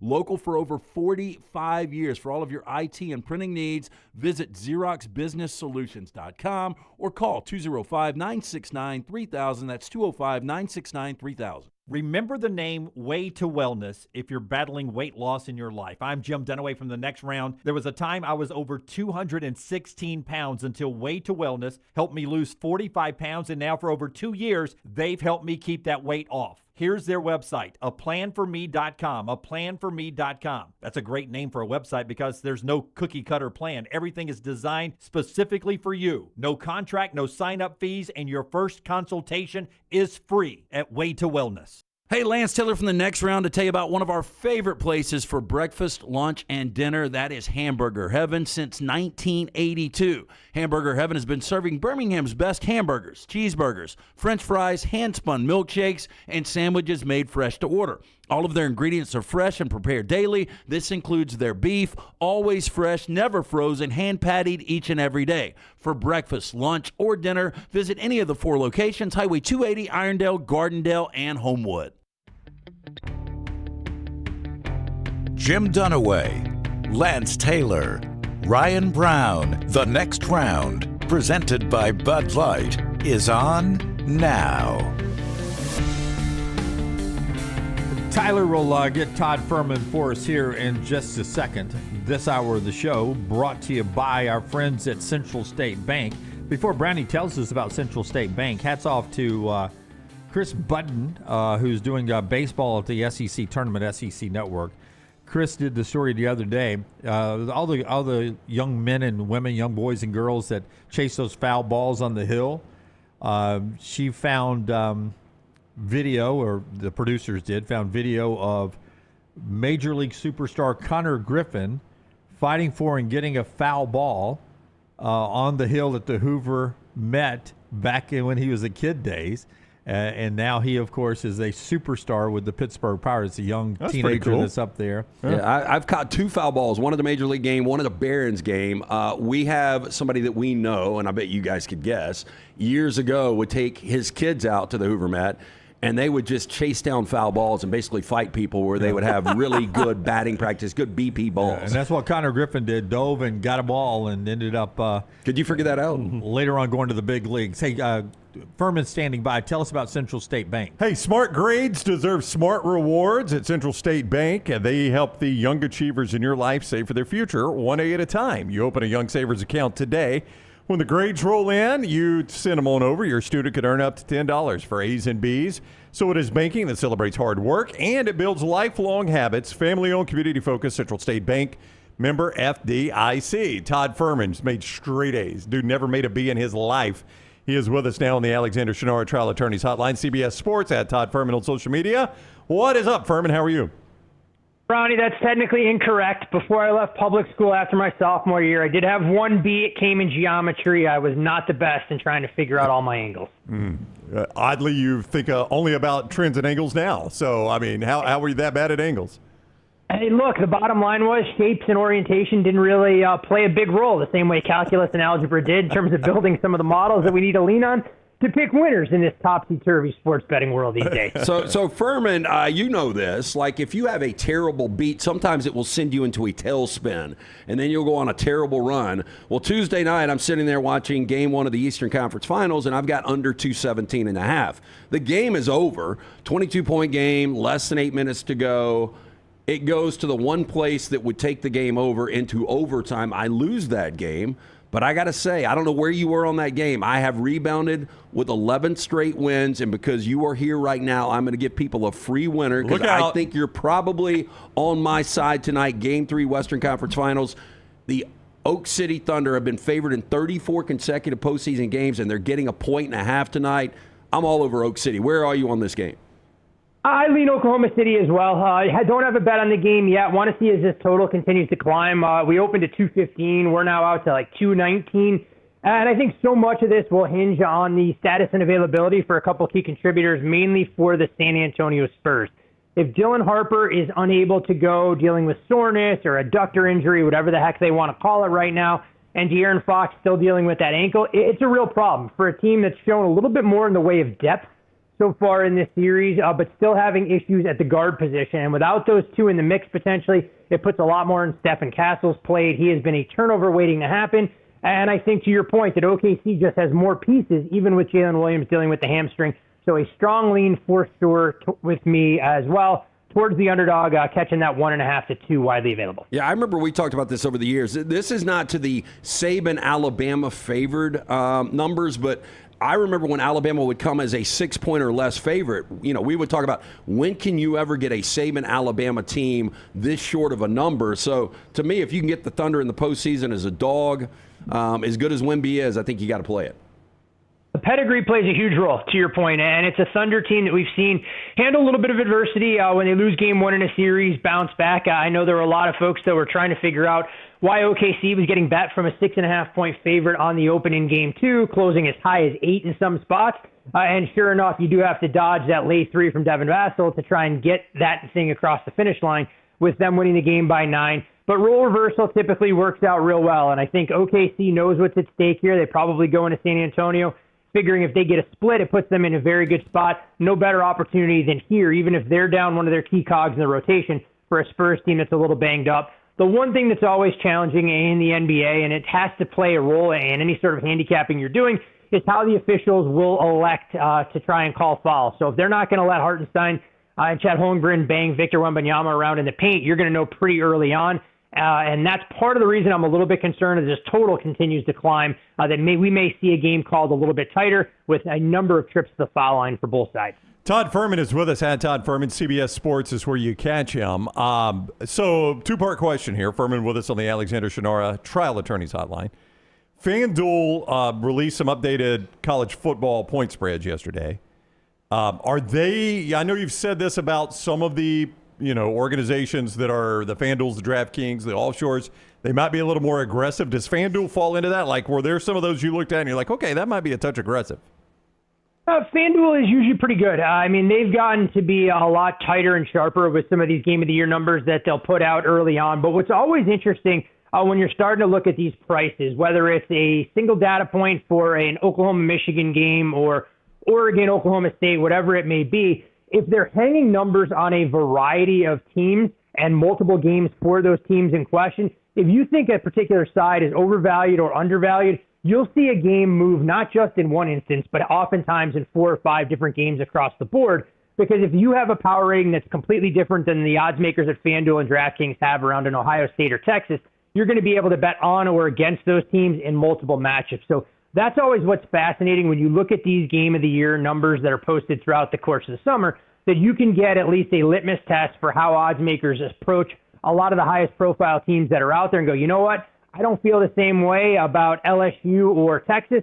I'm going to look to bet against those teams, not just in one game, in one particular matchup, but try and fade them across the board. And it was a similar approach that we actually took last year, betting into some of the Game of the Year numbers, not nearly as bullish on the Florida Gators going into the season as the betting market was. And lo and behold, it yielded a little bit of fruit early in the season, being able to beat the market by 3.5 to 4 points on some of those early matchups where the Gators really struggled. So one game that caught the three of us by surprise is the size of the point spread, and I'm curious your thoughts on it. Miami is at Notre Dame Saturday night, November 7th, and Notre Dame's a 6.5-point favorite at FanDuel, almost a full touchdown favorite over a team that is going to be a popular pick by some to win the national championship. That felt like a healthy number there. And it's a Miami team that is going to be favored in every single one of their other games. There's a reason that this Hurricanes team sees their win total at 10.5, shaded to the over. We know Mario Cristobal, even with the run of the national championship, not afraid probably to lose a game during the regular season that he shouldn't. But this will be the marquee game on the schedule as we get into November for these two teams that are going to look for another resume-defining win. We go through the strength of schedule for Notre Dame, and other than their trip to Provo in October, you do wonder if Notre Dame comes into that game already saddled with one loss, if it becomes a de facto playoff elimination game. I'm kind of right in line. My number on the game early on was Notre Dame 6. Wouldn't surprise me if the number trended towards 7 if the Irish look like the greatest thing since sliced bread, carving up a schedule that leaves a lot to be desired, and C.J. Carr's short price to win the Heisman Trophy. So kind of in no man's land, odds makers afforded that luxury here where they'll have to take a bet to drive this up to 7 rather than dangling that full touchdown point spread out there for folks that may see Miami as coming in a little bit under the radar, relatively speaking. How many games do you already have early point spreads on? In terms of just pricing, power rating, I have a real preliminary, power rating that I'll continue to refine. So I'm in a very similar ballpark on a lot of the games that are out there now. But in terms of actually betting them, full disclosure, I have not had a ton of success in the transfer portal era trying to get involved in these games in May and June like I would have, say, a decade ago when it was only a few books that were putting them out. The one thing that gets to be more challenging now in college football than ever before, I'll spend all my time during the summer coming up with power ratings, working through scheduling spots and everything else. But unlike the NFL, where we at least have a baseline and the team is never as good or as bad as they looked the week before, college football, you can watch one game week 1 and go, you know what? I was completely off on my assessment for this team. And if you don't respond aggressively enough early in the season, even some of those non-conference games in September, you can end up chasing your tail on a number of these teams for the better part of the season. And I found that to not exactly be conducive to building a bankroll. It's the best way to piss away money at the betting window throughout the fall. Am I able to bet in baseball, in Major League Baseball, on who wins a weekend series? Because Tampa Bay's won all 9 of their series this year against American League opponents. But they've got the Yankees this weekend, Garrett Cole making his debut today. I would lay heavy money on the Yankees to win the series, the 3-game series this weekend in New York. Are you able to make that kind of wager? Yep, if you shop around, I know not every book offers series wagering, but a number of them do. It has really grown in popularity as an alternative for folks that want to kind of have a little bit of action for a best-of-3 series that's out there, rather than getting into the day-to-day grind that can really work against you in baseball if you become prisoner of the moment. And you mentioned how well the Rays are playing. I mean, they have been the most profitable team in Major League Baseball. Feels like they're undervalued on an almost nightly basis. But this series will be interesting because they project to be underdogs in each and every game against the New York Yankees. So you're not going to get quite the price trying to bet against the Rays for that series. but it will be a little bit better than what I think some people would anticipate. We're about 2 months away from the preseason rankings. Back to college football real quick. And there's a chance Ohio State's going to be the number one team in the nation. But when you look at the schedule, there is a chance they're an underdog in 3 games, which sounds crazy. Right now, in Austin against Texas, I think they're an underdog. In Bloomington, we found out earlier, I thought they would be a short favorite, but FanDuel has listed them as a dog. And then depending the very next week how good USC is, they could be a dog in the Coliseum. I doubt it, but right after that, they've got Oregon. This is one of the more difficult schedules I've ever seen for Ohio State. What is their win total right now? Is it 9.5, 10.5? Hands down, LT, the most difficult schedule I think we've ever seen for the Buckeyes. Their win total sits at 9.5. You do have to lay a pretty big price to go over that, right in that $1.65, $1.70 range, depending on where you shop. But this is where a power rating may not necessarily correlate in 2026 to a team's win-loss record, because the Buckeyes are, a top 2 or top 3 team in the country that could realistically finish the season 9-3 or 10-2. I do think, given the difficulty, though, of the regular season schedule at 9-3, the Buckeyes would find themselves in the college football playoff. Definitely would at 10, and that's even before you factor in a road trip that to a tougher place to play, even for a team that I'm not that high on, in the Iowa Hawkeyes in early October. But you mentioned that daunting stretch, even with a bye mixed in.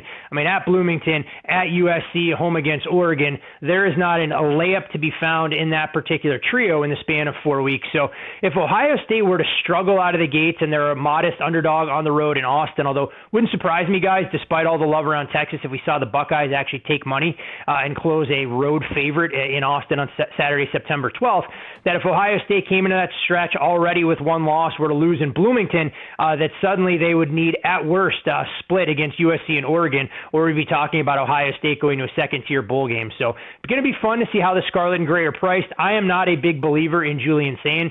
I was pretty outspoken about that. I think he's more a product of the system, but hard to argue with the rest of the talent on that roster, especially on the offensive side. Fuhrman, one of your many wheelhouses is the NHL, and one of the amazing stats in sports that is currently going right now is Canada has not won a Stanley Cup since 1993. The Canadians, when Barry Melrose was in the box for the LA Kings way back in the day. You look at chalk has played out with the Avalanche, the Golden Knights, and the Hurricanes, but we saw the Canadians last night after that big layoff from the Hurricanes. Where are you on Montreal winning the Cup this year?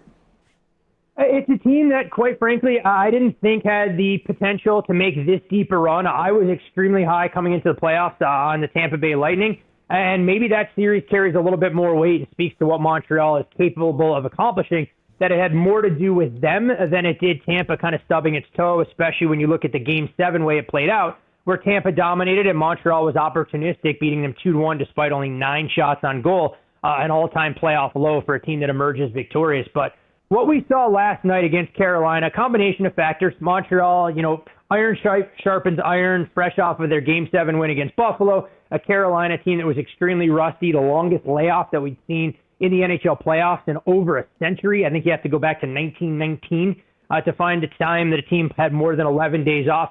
But I also don't think it's as simple as Carolina waving a magic wand and getting back to the level of play that we saw in dominant series victories against the Ottawa Senators or the Philadelphia Flyers. Montreal poses some matchup problems for them, and the Canadiens swept them during the regular season. Carolina has really struggled with the individual one-on-one skill that Montreal possesses, and the way the game is being priced, I think people are operating a little bit more under an NBA premise than anything else, thinking that with Carolina a minus 210 favorite in Game 2, that suddenly the Hurricanes are going to look like the dominant force.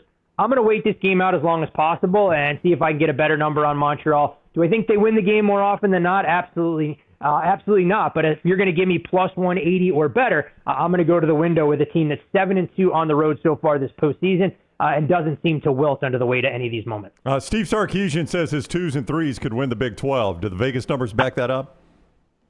They do kind of back that up. I mean, we've talked about Texas Tech for a little while about their schedule and lack of strength that they'll encounter, being more than a double-digit favorite in all their games, even without Brandon Sorsby. But look, if Sark wants to do all of this, Sark needs to make sure that he goes out of his way to give Texas Tech the opportunity to schedule a non-conference game, because I've spoken to people in Lubbock and said that they've done everything they can to try and get Texas on their non-conference schedule. And go figure, the burnt orange will not return their phone call. It's Todd Fuhrman. CBS Sports, former odds maker, Caesars Palace, at Todd Fuhrman on social media. Fuhrman, thank you very much for the time as always. Have a wonderful weekend, my friend. Always a pleasure, gentlemen. Enjoy your holiday weekend. You too, buddy. Take care. Fuhrman with us on the Alexander Shinora Trial Attorneys Hotline. And as always, our friends at Hemphill keeping you at the right temperature as you enjoy the games in your sports room. Yeah, I know we've got a lot of rain in the area for the next week plus, but after that, it's going to be that hot, steamy weather. You need to make sure the HVAC unit is ready to keep up with this changing weather. I mentioned the fact that Hemphill was out at the house on Monday. They got me back rolling. Make that phone call today. Hard to stop a train. 205-229-2090. Adam, Chad, Andrew, the guys there. Tell them the next round sent you. For more information, hemphillservices.com. All right. Yesterday, Matthew Stafford got a one-year extension. So $55 million extension, $105 million now he'll get paid to quarterback the Rams at least 2 more years possible in the plans there. First, your reaction to that? Yeah, look, I mean, well-deserved. He should be paid at this level. I mean, he was the best quarterback winning an MVP last year in the league. He seems at his age, 38, that it's not slowing down. The interesting thing is there is a sidebar, a second year on that contract if he wants to play that out. Oh, so it was not just a hard 1 year. There's an option for There is an option for a second. Okay, so when I saw that, that was going to be my question to Lance is, does this indicate that he's going to play 2 more years and that's it? Yeah, he's tied with LA through the 2027 season. $105 million is the total number of the contract. Right. He had this year's contract already, so it's a 1-year extension. Yeah, right? 1-year extension. Okay, I misheard what he said. And he can make up to $60 million with incentives. But does this tell you that next year is his last year? I feel if they win a Super Bowl, that this year could be his last year. That's a huge if. I think he would have gone out last year if they would have won the Super Bowl. I mean, to win an MVP and a Super Bowl in the same season and be able to sell out, I think he would have done it. I think he would do it this year. If he plays at a high level and they have, a heartbreaking loss in the playoffs again, I could see him come back for a second year in 2027. But I'm under the assumption he probably just plays this year. This will get him, if he plays out this contract, over $500 million in career earnings. Wow. Number 1 in NFL history. Number 2 is Aaron Rodgers, still active. Yeah, he's going to retire after this year. Tom Brady this year will get Aaron Rodgers over $400 million. So there's about $100 million separation between Stafford and Aaron Rodgers. Tom Brady is next. And this is on-the-field contractual earnings, not sponsorships. Kirk Cousins is 4th. Do those guys belong in the same category, you think? I don't think so. You don't think Kirk Cousins is in the category with Tom Brady, Aaron Rodgers, and Matt Stafford? Through 2025, Cousins has made $321.6 million in contractual earnings through the NFL. Russell Wilson is 5th. Matt Ryan is 6th. Dak Prescott, 7, just under $300 million, $297 million in earnings already. Drew Brees, 8th. Ben Roethlisberger, 9th. Jared Goff, 10th. The Mannings, who you got at a discount, $252 million for Eli, $248 million for Peyton. Jeez. Phillip Rivers, 13th at $244.2 million. At 14th, Deshaun Watson. So much left on the literally on the table. And you just wonder without the scandal, how good Deshaun could have been. I wanted one more point on Stafford real quick. And I don't know if this is important or not. He's 6th currently in all-time passing yards. Yeah. There is no chance he can ever reach 2 or 1 with Breeze and Brady because they're both over 80,000 passing yards. But if he plays 2 seasons, he will be number 3. He will pass Aaron Rodgers, Brett Favre, and Peyton Manning. I don't know if that means anything to him. It may. I don't know. I mean, he's a first ballot Hall of Famer. Yeah, I just wanted to throw that out there, though. Hey, I was going to ask you, Dunaway, in response to what you're saying there, is do you think the guy that will pass Stafford's all-time earnings is currently playing in the NFL, but it'll be Dak, right? I think it'll be Josh Allen. Well, I don't know. I mean, where is Josh Allen is 15th right now at $232.6 million. I don't know when his contract comes back up, but I can't even imagine what Josh Allen's going to get. Yeah, but how far ahead is Dak already? Dak's pretty far ahead of that. Dak is $297.8. Okay, so not as far as it's $60 million. $60 million ahead. I mean, Dak may pass him, and maybe Allen passes Dak. I mean, that's going to be the minimum of what Allen will make per year coming up. Yeah. Speaking of discounts, Dak Prescott, $297.8 million. How many Super Bowls? I mean, how many playoff wins? I think he's got one playoff win. Patrick Mahomes has earned $232 million. Boy, that is a discount. I mean, that's value. I do think $55 million less than career earnings for Patrick Mahomes. You know, I remember there were times where Tom Brady restructured the contract to be able to help other guys out and to be able to really get that solid 53 roster they needed to win a championship.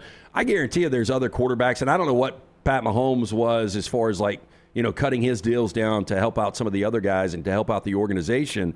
But don't you think Dak would have taken less money for championships? I think most of these guys would. Yeah, I think Dak would trade the gap he's got between he and Josh Allen right now. I think he would trade that for a world because he's championship. never going to get any. I mean, Dak will never get any credit unless he wins a championship, unfortunately for Dak, because I think Dak's a really good quarterback. Josh Allen, 15th. Patrick Mahomes, 16th. Trent Williams, 17. Derek Carr, 18.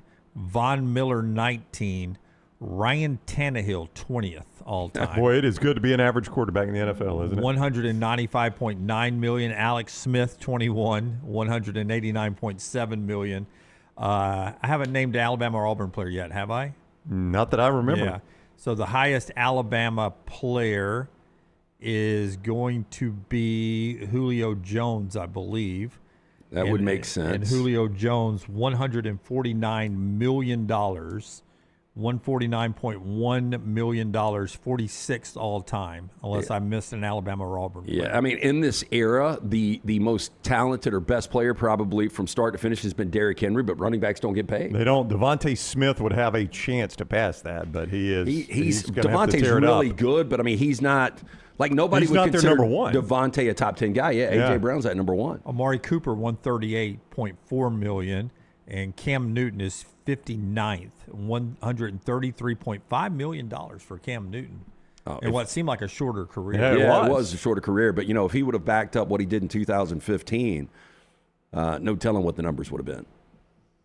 Do you think Greg Byrne ever calls Julio Jones? I would hope. Or I would. Amari Cooper, Tua Tagovailoa, 71st, $124.3 million. I would have a consistent pitch. And Nick Saban is still somewhat involved in the program, right? Oh, yeah. I mean, look what we did for you. Look, your talent, you did a lot for the university, but at the same time, look at the money you made after showcasing your skills with us.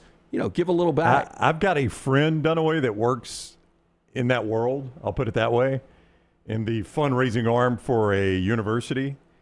And a particular athlete would always make and it is not Charles Barkley. Charles follows through on his stuff. So let me just say this before I even say what I'm about to say. A particular athlete makes announcements about how much he's given back to the program, and I would text him like, well, that makes your job easier. He's like, no, it makes my job much harder. Do you know how hard this money is to track down? It'd always be like, this guy has said it several times, and I spend years tracking that money down. Well, I would have one pitch, and once you get a couple of those guys in, whether it's, hey, we would like to get $1 million a year from you, once one or two gives, they're going to feel the pressure. Hey, your teammate from 2010 I know. Yeah, he's gave $1 million. That's right. I do think it would be really difficult to track down. Yeah, he's like, he's made these announcements before, and I have a difficult time tracking the money down, I can promise you. Jalen Hurts, $111.4 million already. I mean, Super Bowl winner and a Super Bowl runner-up. And he'll get another massive contract. For $111 million. That's some value there for him. Hey, was this good or bad for Ty Simpson, you think? I think good for Ty Simpson. Yeah, you don't want to rush it. I mean, it just gives him that much more time to learn from Stafford and McVay. Well, and you look at the Rams, I mean, there are two other quarterbacks on the roster now because, Garoppolo's either going to retire or land somewhere as a number two more than likely. Garoppolo, 36 all-time in earnings, by the way, $156.2 million. That's remarkable. 36 all-time. But Stetson Bennett's making like 1.8 this year. This has got to be the end for him, though, right? Yeah, Stetson Bennett's going to be the Rams number two. So, I mean, really, one Ty play Ty will be inactive most weeks then. Yeah, Ty will be inactive, and Ty will be the third quarterback. So he's just learning as an inactive quarterback. But there's just not a lot of money that is tied up in their second and third quarterbacks. How long has Tony Romo been a broadcaster now? I would say 7 or 8 years. Yeah, that's fair enough. And he's kicking off at least 10 a year, right? At least $10 million. No, it's more than that. Yeah. I think he's a $30 million a year guy at CBS. Okay, well, he made $127.4 million as a quarterback. So he's going to go way past that as a broadcaster. He's the highest undrafted, the most earnings of any undrafted player of all time on this list. So reportedly, 10-year 2020 signed a 10-year, $180 million contract with CBS. Yeah. So 18 a year. I was a touch I high. bet he's probably renegotiated that. I'm seeing the same thing. Yeah. Well, because when Buck and 10-year Aikman, 180 is more than 127, correct. which he made. Yeah, and it's a little bit easier to do this than play football. When Buck and Aikman left Fox for ESPN, they got paid a ton, and it kind of reset that market. And then when Brady came to Fox, he got paid even more. So that market has been reset a couple times. Yeah, absolutely. All right. Before we get to the viewing menu today, LT, tell us about our friends at New York Butcher Shop. You guys are going to be shocked. JT is leaving town tomorrow to go down to the beach with friends, and it's kind of that final meal before he leaves town. We're doing steaks from the New York Butcher Shop.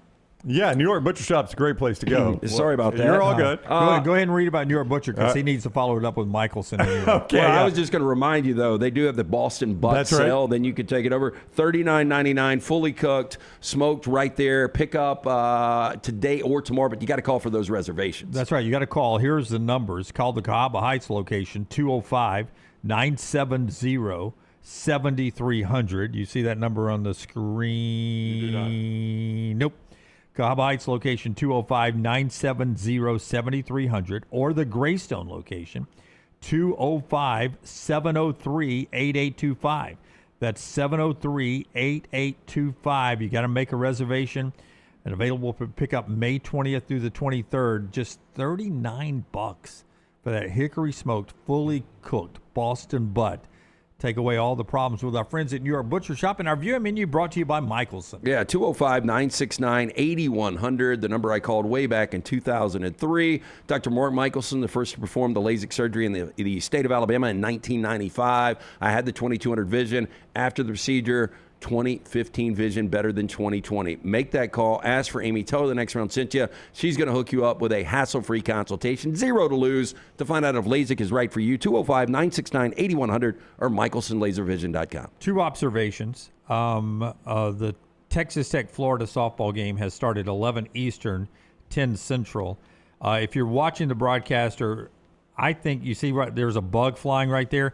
They've got a bug problem right now. It doesn't seem to be Yellow Jackets. I don't know. Forrest, have you ever seen or heard of a delay because of insects, bugs? I know we have for bees before in Major League Baseball. And the batters are swatting, the players are swatting. Is it mosquitoes, you think? Or something? I think it's those, I call them love bugs. Probably all these flowers they got in their hair. Yeah, that's right. They're attracted to that. That's awareness of pediatric awareness, cancer awareness. He's always got to crack back with that. Well, I mean, I think that does have something to do with it. I don't know if they're real flowers. I think they're fake flowers. So they may be real, but these, I think it's those love bug things that you see. They connect and they're big, and they just get on your windshield when you're flying. But you'll see the fans swatting. But my second observation, real quick, look behind the plate. Do you think she knew she would be on camera all day long, row one? Oh, my. So she's in a sundress. I did not notice that initially. Yeah, wait till they show the picture again. I mean, Lance. the audience isn't huge for softball, but did she think, like, I'm row one right behind home plate, I'm going to be there all day long, so I'm going to throw this sundress on, cross my legs, and she's going to need to keep the legs crossed, by the way. And watch the clicks all day long. Hey, here we go. I got one. She's already got her base tan, though. It is Florida. Aside from bee delays, which there have been multiple bee delays, Yankees-Indians, October 5th, 2007, known as the Bug Game. In the ALDS, Game 2 in Cleveland was interrupted by a swarm of Lake Erie midges. Ooh, what are midges? You don't want a Lake Erie midge. I remember watching that game at a Joe's Crab Shack. Midges. Midges. Jabba Chamberlain, was that a reliever for the Yankees? That's right, Jabba Chamberlain. I remember that. He was pitching during that game and literally kept swatting his face. I remember that. Yeah, I forgot. I forgot all about that. Forgot about that name. Yeah, Jabba Chamberlain back in the day. See, that little kid's got the pom-pom trying to swat one she's knocked down. Get the love bugs away? Yeah. It's I don't know if they'll go into a delay or not as they play the top of the second. What are you watching, Tyler? So last night I went to the theaters, only caught one movie because I've been catching up on The Mandalorian. So I watched Passenger, the new horror movie about the van life couple. It looks terrible. It's got good bones, but the execution was not good. I just found myself going, well, they've dragged this scene out too long. Okay, now they're really beating a dead horse. Well, that's the And it's trailer. just- The trailer's yeah. the same thing over and over again. Yeah, it was kind of a pain to get through. So today I will be watching the Mandalorian movie where he and his apprentice Grogu, aka Baby Yoda, will rescue Rada the Hutt. I guess Jabba had a son at some point. How? In exchange for Who would information. sleep with Jabba the Hutt? I mean, Is there another Hutt? Well, Princess Leia was on a chain, right? Well, I know, she but was it- like all the forced. concubines. Yeah, no, nobody slept with Jabba the Hutt. Oh, well. This is a hole in the plot. Jabba the Hutt couldn't find his meat, It's a man. hole in the plot. I'm gonna go ahead and tell you. Yeah. Well, anyway, they're gonna rescue him in exchange for information from the Hutt clan on a New Republic target because there's people trying to rebuild after the fall of Darth Vader and the Death Star. Of course. By the way, I missed because I saw the preview for Odyssey as well, so it was 3 in a row when I was at the movies. When was that? Wednesday, Tuesday? It was Spider-Man, Dune, and Odyssey, Dune, yeah. and then it was Odyssey, and in Odyssey as well, Zendaya. Okay, then I gotta ask you this. She's in all 3 of them. Well, this came up the other day because I think she's in Euphoria, right? Oh, she's the star. She's the Okay, lead of so Euphoria. we're at lunch and we're talking about TV and HBO comes up and how much shows are pushing the envelope. And somebody I was with said, man, this Euphoria show, like this clip keeps popping up. So it's high school girls that are doing OnlyFans? No, they're in college. No, they're in now. college now. Yeah, but it's gotten some criticism. I've seen that like, it's got some criticism. and I don't know who the character is, but they said this one character's got all these dildos and she's doing OnlyFans and Sydney she's in high Sweeney. school. That's Sydney Sweeney's character, one of the main who characters. worked, who worked directly with the showrunner for this season on her storyline. So that's Wow. she's certainly chosen. Are a you career still riding path. this Oh, this wave? absolutely. It will win awards this year. Really? Yeah, for cinematography, it is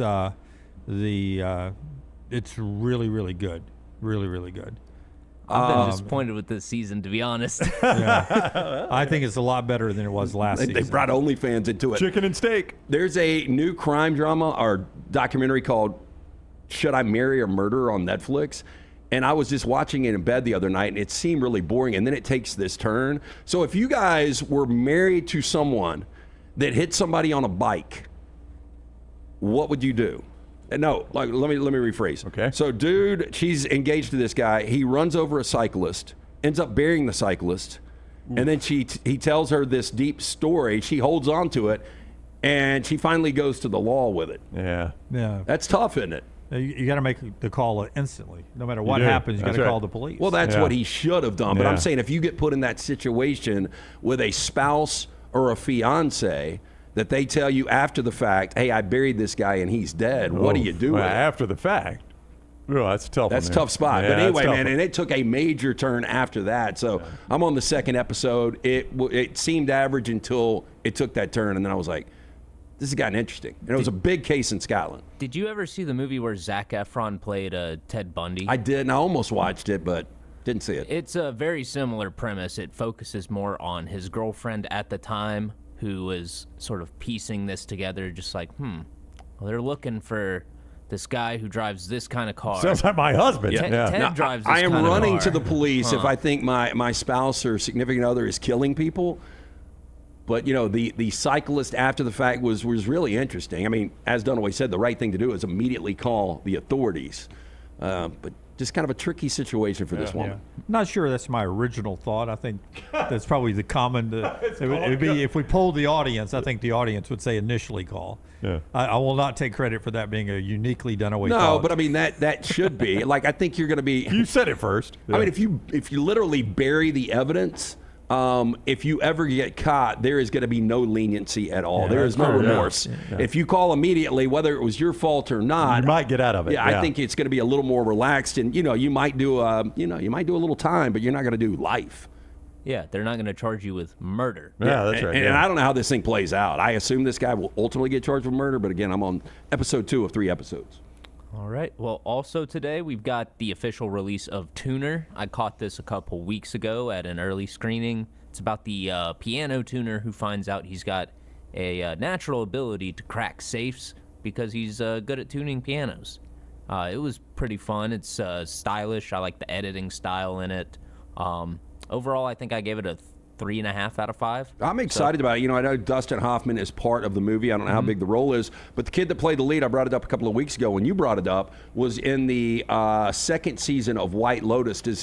I don't even know the guy's name. I think he's Australian. Is he good in this? Leo Woodall, I believe, is the actor's name, and he was solid. I really enjoyed him. He does a good job at sort of the soft-spoken, or not soft-spoken, but I guess the protagonist that doesn't really talk much. You get more information on his life through people around him than you do from him telling you about it, which I always kind of like. We've also got a re-release in theaters, Godzilla -1. I feel like this is on viewing menu every couple months or so, but that's because it's just such a great movie. If you haven't seen it, go watch it. It feels like Jaws at points. It feels like a traditional war movie at points. It's just a fantastic movie. And then finally, Peacock has the premiere of Kill Bill, The Whole Bloody Affair. This is not just marathoning both Kill Bill movies. This is specially intercut to remove some different segments that help the movie flow better and also increase the length of other segments. And I think it's the way to watch Kill Bill if you're a fan of that movie. Did it about a month ago. Very, very good, but carve out some time because it's long. Yeah, definitely carve out an afternoon because it's 4.5 hours, roughly. And that's all I got. That's what Tyler's watching, brought to you by Michelson every day. And if that's not enough for you, you can get the Next Reels. That's available on our platform as well. The show being brought to you by our friends at Odie's. Odie's Tavern, live music tonight and tomorrow night. Again, if you're in from one of these other SEC towns and you're looking for something to do after SEC tournament, stop in, see our friends at Odie's Tavern, the original location in Crestline, newest location in Edgewood, right there on Broadway in Homewood. Incredible food from Rodney Davis, from the wings, the burgers, the sandwiches like that Diablo sandwich, ice cold beer buckets. But remember, live music every Friday and Saturday, great patio as well. Get in and see Will Aver, fantastic staff. Birmingham Institution is Odie's Tavern. If you want a bank that actually gets you and where you're going in life, Central State Bank, they are the ones. They're more than accounts and transactions. They're about people. With 6 locations across Central Alabama, they are right where you need them to be. Whether you're running a business, buying a dream car, or just want a bank that remembers your name, they have you covered at Central State Bank. For more than 100 years, building trust by staying true to what matters, personal service, local decisions, lasting relationships. They are rooted in community, driven by relationships. Central State Bank, member FDIC. Follow Dunaway on Twitter and Instagram at Jim Dunaway. From driveways to interstates, accidents happen fast. The insurance company's response? Here's our offer. Take it or leave it. Leave it. Call Alexander Shinar Trial Attorneys. Over 250,000 clients. And no, they don't accept lowball offers. They fight, they win. Over $2 billion recovered. Call now for a free consultation. 659-777-7777 or alexwins.law. Physical office location, Birmingham. Sterling and the fine folks at Champy's Chicken on Highway 119 in Alabaster want to welcome you in for a great lunch or dinner starting at 11 a.m. every day. Chicken that's brined overnight and cooked to order, and the taste of the Delta with those Delta recipe tamales. Champy's is perfect for all your tailgating needs this football season. You can also choose Champy's for your next party, wedding, or birthday. Great food, great people. Champy's Chicken on Highway 119 in Alabaster, and everything online at champyschicken.com. At Central State Bank, we are large enough to serve you and small enough to know you.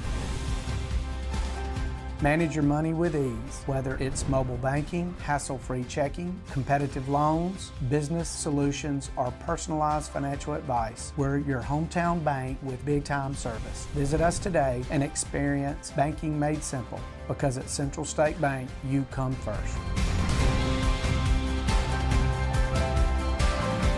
Member FDIC.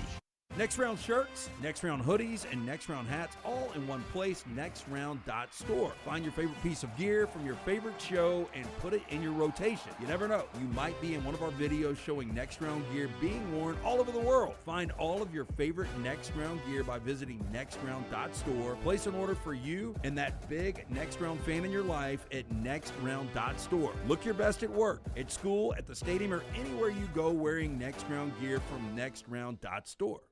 Remember the name Way to Wellness if you're battling weight loss in your life. I'm Jim Dunaway from The Next Round. There was a time I was over 216 pounds until Way to Wellness helped me lose 45 pounds, and now for over 2 years, they've helped me keep that weight off. Here's their website, aplanforme.com, aplanforme.com. That's a great name for a website because there's no cookie-cutter plan. Everything is designed specifically for you. No contract, no sign-up fees, and your first consultation is free at Way to Wellness. Hey, for all of your IT and printing needs, reach out to our friends at Xerox Business Solutions. Look, I'm still one of those old school guys. I print my notes every single day for the show. If you watch the show here on The Next Round, you see all the notes in front of me. From day one, Xerox Business Solutions, they've been with us here at The Next Round. Local for over 45 years. For all of your IT and printing needs, visit XeroxBusinessSolutions.com or call 205-969-3000. That's 205-969-3000. Storm season is here. Make sure you have a plan of action in place right now. Greg from Pell City and Storm Restoration Roofing should be your first call when storms hit. Insurance companies love working with Storm Restoration Roofing because of Greg Nelson's name and reputation in the industry. When storms hit, call Greg Nelson. He's local, 205-542-3531. He's the home of the free no-cost roof inspection. Greg from Pell City on Facebook, 205-542-3531. It's Storm Restoration Roofing. Hey, there's nothing worse than waking up to a plumbing problem. Don't get caught in a flooded house. Call the guys at Hemp Hill Services. Adam, Chad, and the team at Hemp Hill are the only ones I trust to fix it and fix it right the first time. Hemp Hill Services does it right and always at a fair price. For all of your plumbing, cooling, and heating needs, trust the name that Birmingham has trusted since 1954. That is Hemp Hill Services. Call now, 205-229-2090. That's 205-229-2090. Back with you on The Next Round as we work our way towards a Memorial Day weekend. Again, no live show on Monday. We're back with you live on Tuesday with all of our usual fun Tuesday guests like Clay Travis, who will be with us on Tuesday. 99 days away from college football. We'll talk a little NFL in a second. Remember, a great place to watch your Sunday NFL action is our friends at Walk-Ons. 3 great locations here in the central Alabama area near our studio. Over in Trussville, just a unbelievable location where the Tuscan Chicken Bowl is back. It is a delicious bowl. I get it to go all the time. The Tuscan Chicken Bowl right there. At my Walk-Ons, Tattersall Park, Highway 280.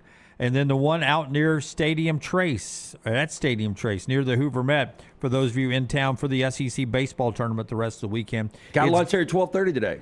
LT's got lunch there at 12:30 today. It is game on at Walk-Ons. And also by our wonderful friends at Hemp Hill. I know we talk about Hemp Hill a lot this time of year, but man, we got the heat about to bear down on us here. And my mom just the other day, she was having a little heating problem. And I said, who'd you call? And she named someone else. And I was like, Mom, you listen to the show every day. You got to call Hemp Hill. What are you doing, Mom? Yeah. Jeez. Mom! Yeah, you got to direct Mom to Hemp Hill. They are the best in the business. I don't know what is worse this time of year, AC going out or having a massive plumbing issue. But the good news is, on the other side, if you do have one of these issues pop up, and unfortunately they do, is you've got guys like Hemp Hill. They've been doing it since 1954, the name that Birmingham has trusted. Home or business, 205-229-2090 or hemphillservices.com. All right, so in the NFL, the OTAs are going on for some of the teams right now. Want to bounce around to, I think, first you have a little Arizona Cardinal camp, maybe, a little video here. No Jacoby Brissett yet. $4.8 million is what he's going to make this year, so he thinks he has Arizona over a barrel, so he's not showing up for OTAs. He wants more money. That could be a problem because Carson Beck is doing this in practice. Dime, touchdown, give him 6. Carson Beck looking good in practice. They've got some weapons at receiver. Jacoby Brissett, if he wants his $4.8 million, maybe if he wants to be a starter, maybe needs to get to camp. Yeah, I mean, Brissett to get, $4.5 to $5 million, I mean, that is backup money for all of the years he's put in. Watching him last year, he wasn't bad. I mean, does he deserve elite money? Not even close. But, I mean, Brissett deserves around $10 million. I've predicted this. I think Vegas agrees. Your first starting rookie quarterback will be Carson Beck. I would think that it would take him a month or so after Arizona's 0-4 or 0-5, and let's give him the reins and see what happens here. But also, to your point, when you look at Trey McBride, in my opinion, the best tight end in football right now, when you look at, Marvin Harrison Jr., you've got some weapons there. I think the Cardinals should pay Brissett more. But if I'm a Cardinals fan, Dunaway, I'd rather just go and see Beck. I mean, what's a year of Jacoby Brissett going to do for me? Nothing. Well, Nothing. on the depth chart between Brissett and Carson Beck right now, do you guys remember who the other quarterback is? Yeah, because he played last year. Well, no, I'm looking at it right now. I don't think he was on the Cardinals roster last year, but he's a guy that's played for a lot of different teams. Gardner Minshew. I'd love to see how much money this guy has made. Really? You know what I'm saying? He's been around, right? I mean, he's played. He started in 2019. So the Jags 2 years, the Eagles 2 years, the Colts, the Raiders, the Chiefs, and now the Cardinals. So his sixth team in 8 years. Yeah. I mean, there's a minimum he makes, right? Oh, yeah. I mean, I would think that he's making close to Jacoby Brissett money. I mean, so $4 million a year to never get hit, basically. Gardner Minshew. I think 5.14 is what he's made. No, wait a minute. His base is 2.89, but he had a signing bonus as well. Yeah. Career earnings, Gardner Minshew, $27 million.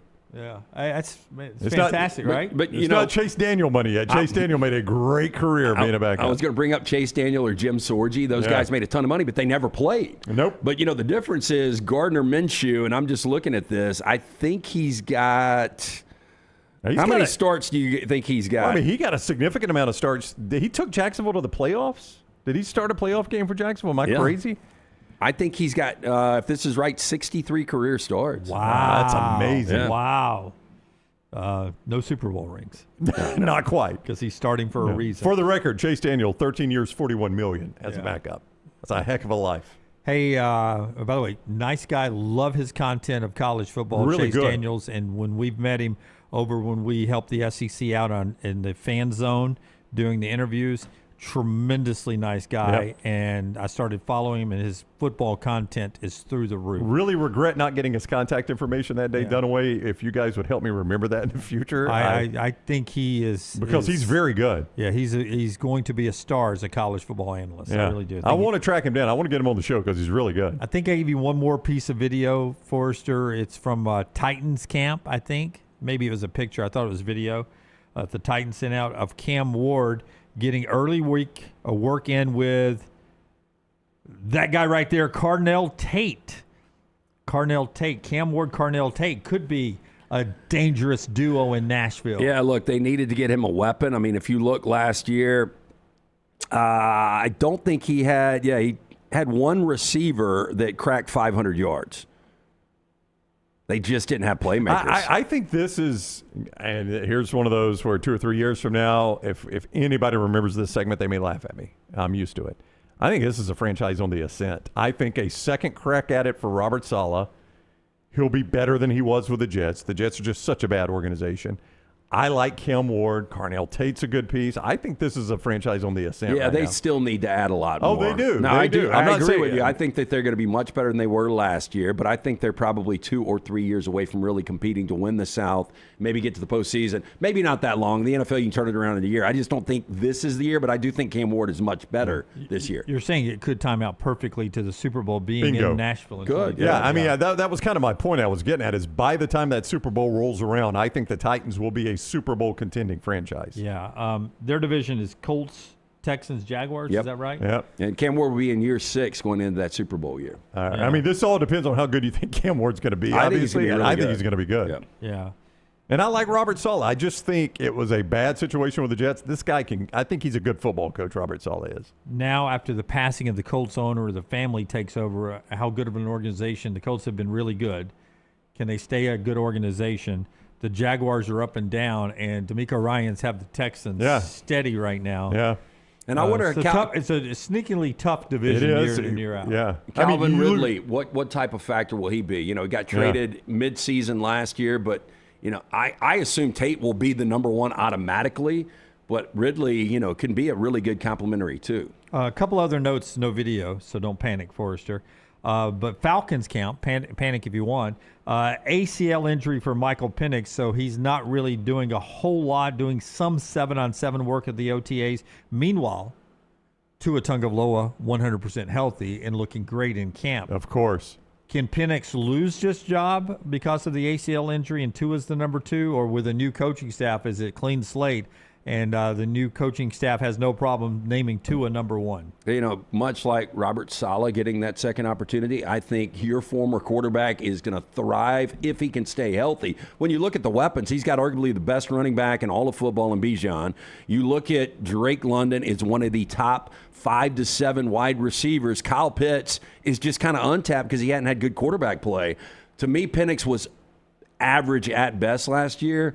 And I think Tua and Stefanski's system can really thrive. So I like the Falcons. I know Forster disagrees. I think the Falcons are going to win the AFC South or the NFC South this year.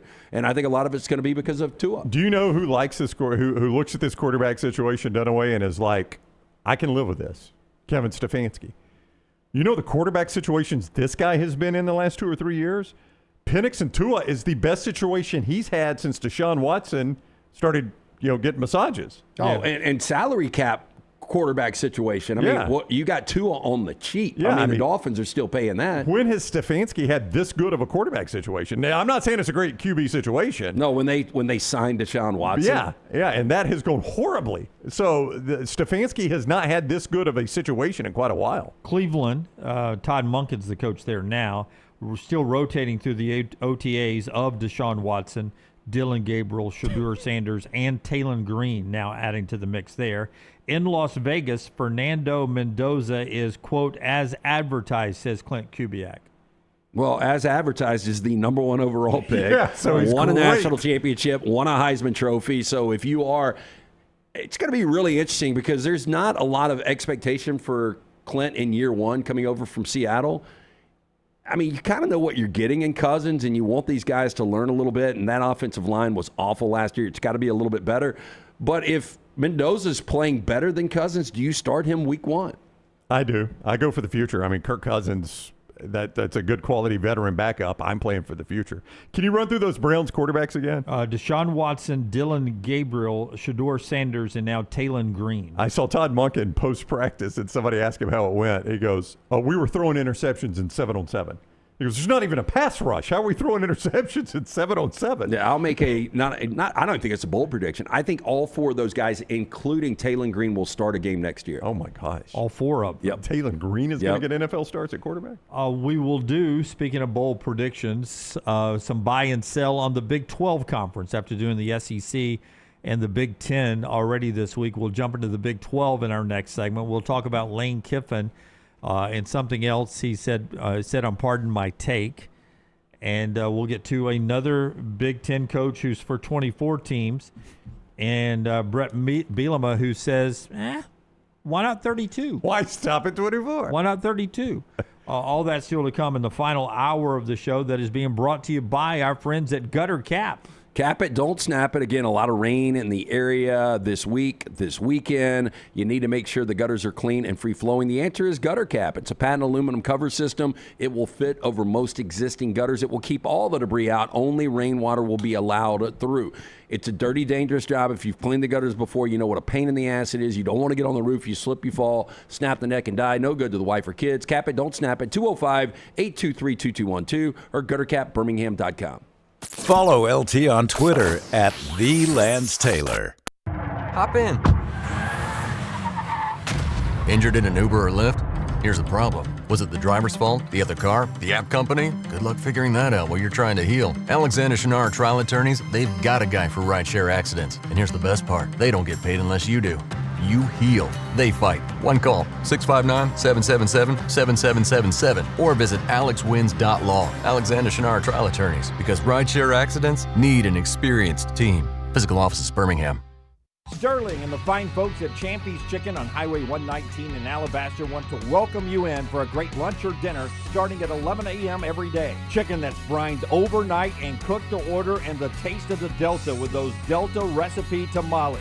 Champy's is perfect for all your tailgating needs this football season. You can also choose Champy's for your next party, wedding, or birthday. Great food, great people. Champy's Chicken on Highway 119 in Alabaster, and everything online at champyschicken.com. At Central State Bank, we are large enough to serve you and small enough to know you. Manage your money with ease, whether it's mobile banking, hassle-free checking, competitive loans, business solutions, or personalized financial advice. We're your hometown bank with big-time service. Visit us today and experience banking made simple, because at Central State Bank, you come first. Member FDIC. Never miss anything from the next round when you listen on demand through the podcast platform of your choice, Apple, Spotify, iHeart, or Google Podcast, wherever you listen. Always like, follow, subscribe, turn on automatic download so you can catch every part of the next round. Listen anywhere in the world, anytime on the Next Round podcast feed, and support the show by following, subscribing, and turning on automatic downloads on any podcast platform. Listen anywhere in the world, anytime on the Next Round podcast feed. Thanks for always making the next round a big part of your day. Hey, for all of your IT and printing needs, reach out to our friends at Xerox Business Solutions. Look, I'm still one of those old school guys. I print my notes every single day for the show. If you watch the show here on the next round, you see all the notes in front of me. From day one, Xerox Business Solutions, they've been with us here at the next round. Local for over 45 years. For all of your IT and printing needs, visit XeroxBusinessSolutions.com or call 205-969-3000. That's 205-969-3000. Hey, there's nothing worse than waking up to a plumbing problem. Don't get caught in a flooded house. Call the guys at Hemp Hill Services. Adam, Chad, and the team at Hemp Hill are the only ones I trust to fix it and fix it right the first time. Hemp Hill Services does it right and always at a fair price. For all of your plumbing, cooling, and heating needs, trust the name that Birmingham has trusted since 1954.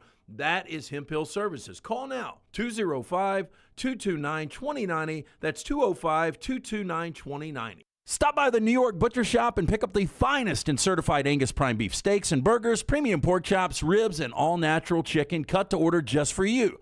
Their chef-prepared entrees and side dishes are the perfect dinner-to-go choice for your family and are ready to heat at home. With a great selection of fine wines and desserts, the New York Butcher Shop is your one-stop dinner shop. 2 locations to serve you, Cahaba Heights and on Highway 119 in Greystone. The New York Butcher Shop, rare quality, well-done service. Hey, let me tell you about our friends at Urology Centers of Alabama. Compassionate and comprehensive urological care with 35 physicians, 17 locations across Alabama. Their patient-centered approach to all of your urological needs. Remember, they've got that new men's health center. It is beautiful, helping men with a wide range of sensitive male issues in a comfortable environment. You can always go online, visit urologycentersalabama.com, schedule an appointment with one of their many urologists today. Jim Dunaway, Lance Taylor, Ryan Brown. The Next Round, presented by Bud Light, is on now.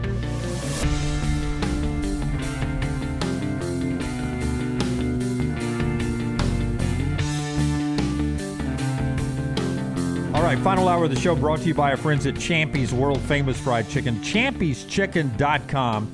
You find them right off the I-65 Alabaster exit. Highway 119 in Alabaster. It is just off the, if you're driving towards the beach, out of Birmingham towards the beach, it's off the exit. Hang a right there. Go to the traffic light, turn left, there's Champy's Chicken. It's about a mile, less than a mile off the road. I could run it, so that's how close it is. So it's less than a mile. champyschicken.com. I love the 2 big breasts, brined overnight, juicy to the bone, in-house made sides, in-house made dessert, hand-cut chicken fingers that are huge. But don't sleep on the Mississippi Delta recipe tamales. With a little heat, they are a perfect way to start off a meal, or take them to go and enjoy them while you watch wonderful racing over the weekend. Indy 500, Coca-Cola 600 this weekend. Champy's Chicken in store dining there. The beautiful curated dining hall that Sterling has put together there. Highway 119, champyschicken.com. Get the spotlight ready. We'll do college football in just a second. But off the college football, the Brendan Sorsby hearing set date is June 1. And they've got a backup judge now. They brought out of retirement to hear the case. He's a Houston law grad, and he's from the eastern part of Texas, so should be no bias. Ed Orgeron's deal with LSU, did you see that? I did. 1 year, $100,000. Yeah. I can't believe it's that low. But he gets a vehicle allowance, and he gets standard benefits. So when you're his age, benefits have some value with them too. But it's only a 1 year deal. But watching the LSU recruits and others react to it, guys who are not on campus yet, they were all fired up because when they were kids, first falling in love or becoming star football players, Ed Orgeron was the coach of LSU in 2019, and that's when they fell. If they're signing with LSU, that's when they fell in love with LSU, and Coach O was their coach. So they were excited about Ed Orgeron being back. In fact, one recruit said Ed Orgeron, Coach O, back with Lane Kiffin. He told On3 Sports national championship loading. You think they're going on a recruiting visit to Panama City this weekend? Can you imagine Orgeron and Kiffin together? I mean, I really wish the camera would follow. Well, they have been together at Tennessee and at USC, have they not? Oh, yes. Oh, yes. No. Boy. I wish I mean, extracurriculars on those road trips. I'm telling you, man, NIL behind the paywall content with those two on a recruiting trip together. Pretty incredible. Yeah. Before we do the spotlight, our friends at Innisfree brings us our countdown to kickoff. We're under 100 now, 99 days to kickoff on the Innisfree countdown. Your game day tradition is Innisfree Irish Pub in Tuscaloosa and Lakeview. Irish-inspired pub food, the signature Irish gold sauce, and always a world-class atmosphere. At Innisfree, the Innisfree countdown to kickoff is 99 days. Hit the spotlight, Tyler. The College Football Spotlight is presented every day by Alexander Shinara Trial Attorneys. Shinara.com, Shinara.com. Alexander Shinara Trial Attorneys, the place you go for any sort of legal situation you are having. You think sometimes you just personal injury. You're incorrect about that. He handles a lot of things. 150 lawyers under one roof. That'll handle a lot of things, right? From personal injury to workers' compensation, fire and storm damage, bad drug and device cases, the list goes on and on. You don't pay a dime unless they win your case. Shinara.com, Shinara.com. So buy and sell time with Big 12 bowl predictions. Brown, do you have your signs ready to go? Oh, my bad. They're right here. Welcome to the show, Brownie. Buy and sell time. I just did a read, Dunaway. Big 12 bold predictions. This time, Athlon did not have it out. We appreciated Athlon for helping us with the SEC and the Big 10 bold predictions, but are buying and sell with some of these predictions. Let's start first with Baylor quarterback. Baylor-Auburn opener in Atlanta, correct? It is in Atlanta. Quarterback for Baylor, DJ Lagway. Buying and selling over 3,400 yards passing for DJ Lagway.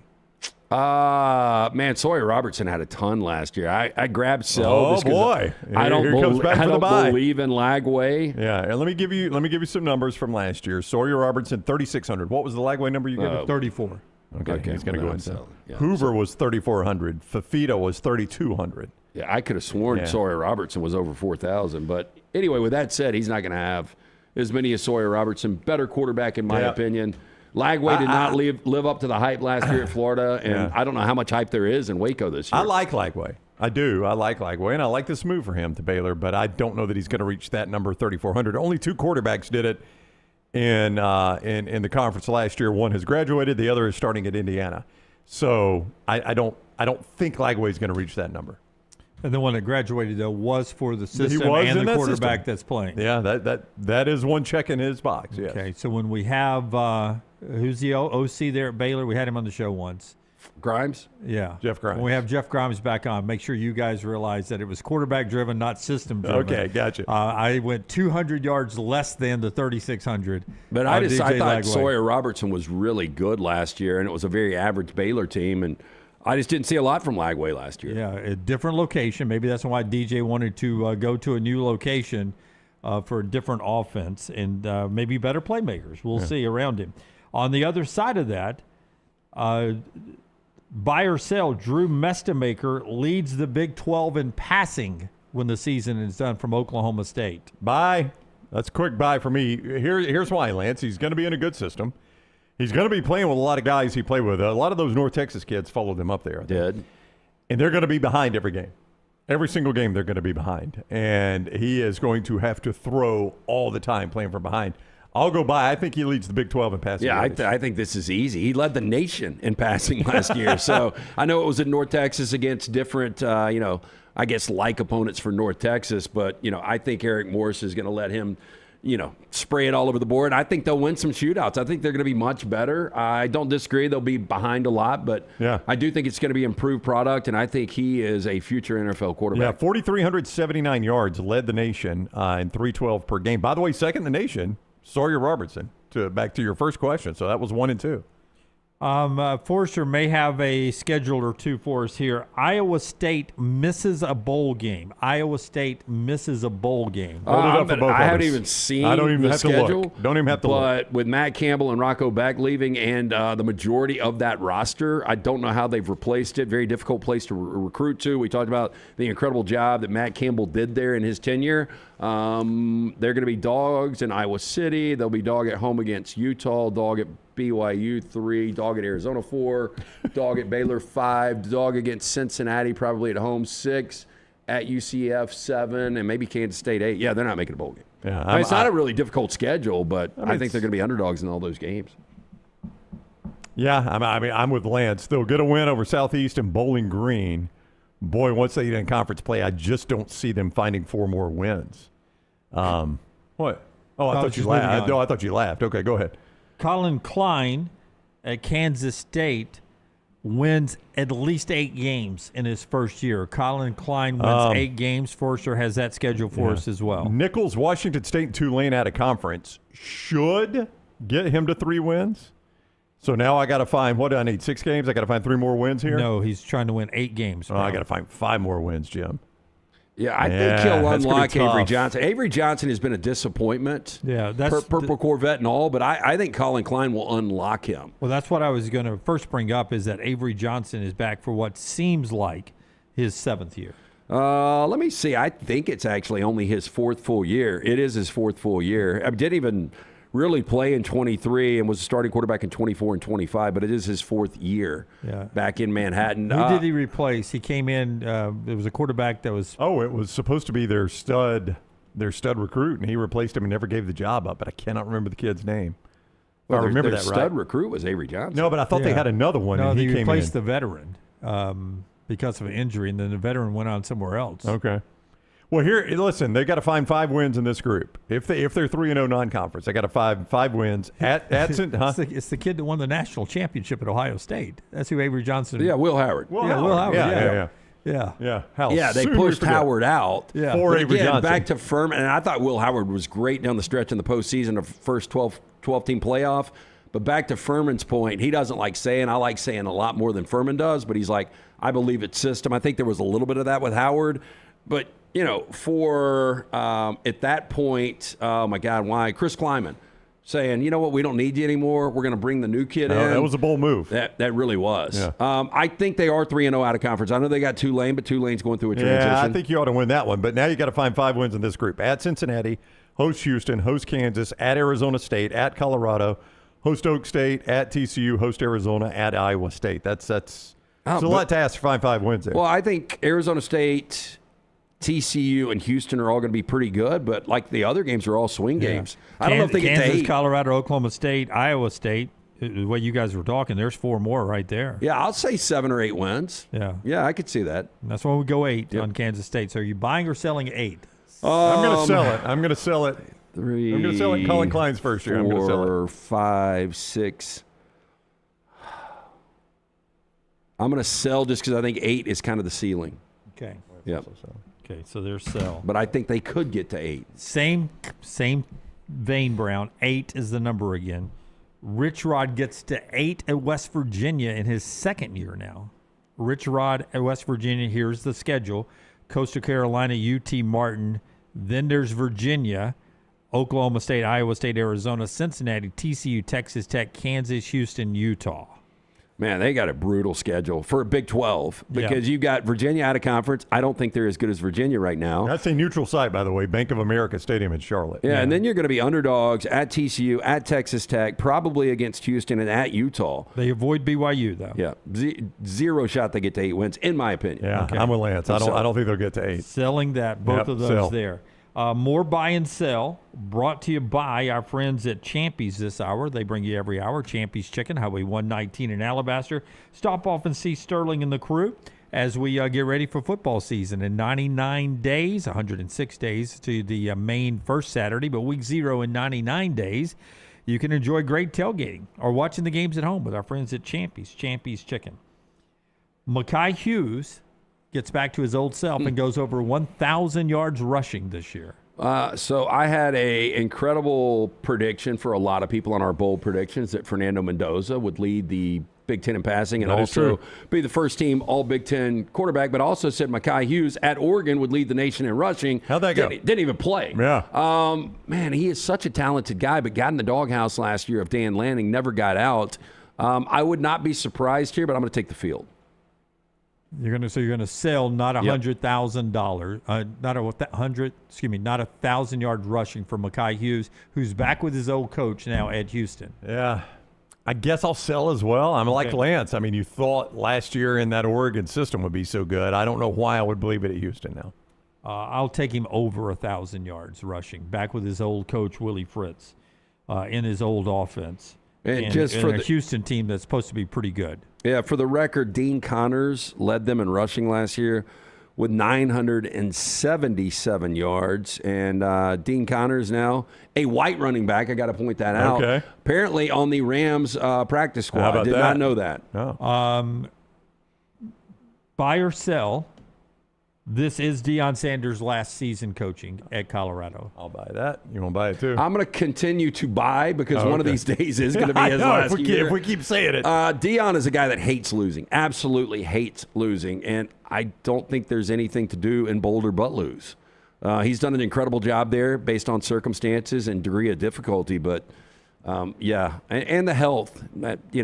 He's doing Depends commercials. Well, and he, there have been several times where unfortunately he's had to leave the field early to avoid a field rush.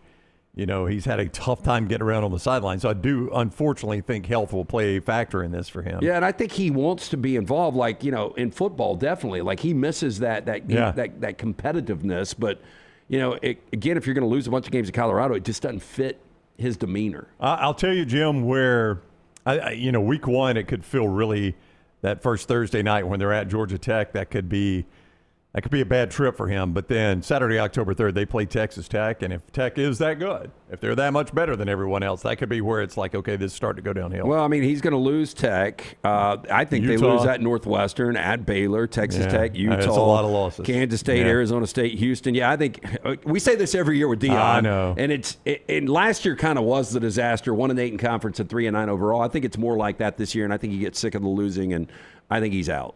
Buying or selling that BYU has the best defense in the Big 12 this year? It's going to be close because, outside of Texas Tech, they probably were the best defense, but I'll still say Texas Tech is the best, but BYU will be right up there with them. So I'm going to sell that. On scoring defense, Texas Tech was 1, Utah was 2, and don't forget, their defensive coordinator is now their head coach. That can cut both ways, though. Sometimes you lose a little. And then BYU was 3rd. I'll buy that one. I'm going to just rearrange my letters. Instead of BYU, it's going to be UI. I will sell. Texas Tech is paying a lot of money for defense. I've even got the BYU colors on. And the last thing is Texas Tech misses the college football playoffs. Hard sell. Buy or sell. Hard sell for me, Lance. Hard sell. Again, how healthy is Will Hammond going to be? I think we all agree Brendan Sorsby's not going to be playing. If Hammond's not healthy, what's your option at quarterback? You win games defensively. And how good is BYU? And how good is BYU? And how good is Houston? And how good is Utah? BYU is so good that before Penn State called, Penn State's coaching search went like this.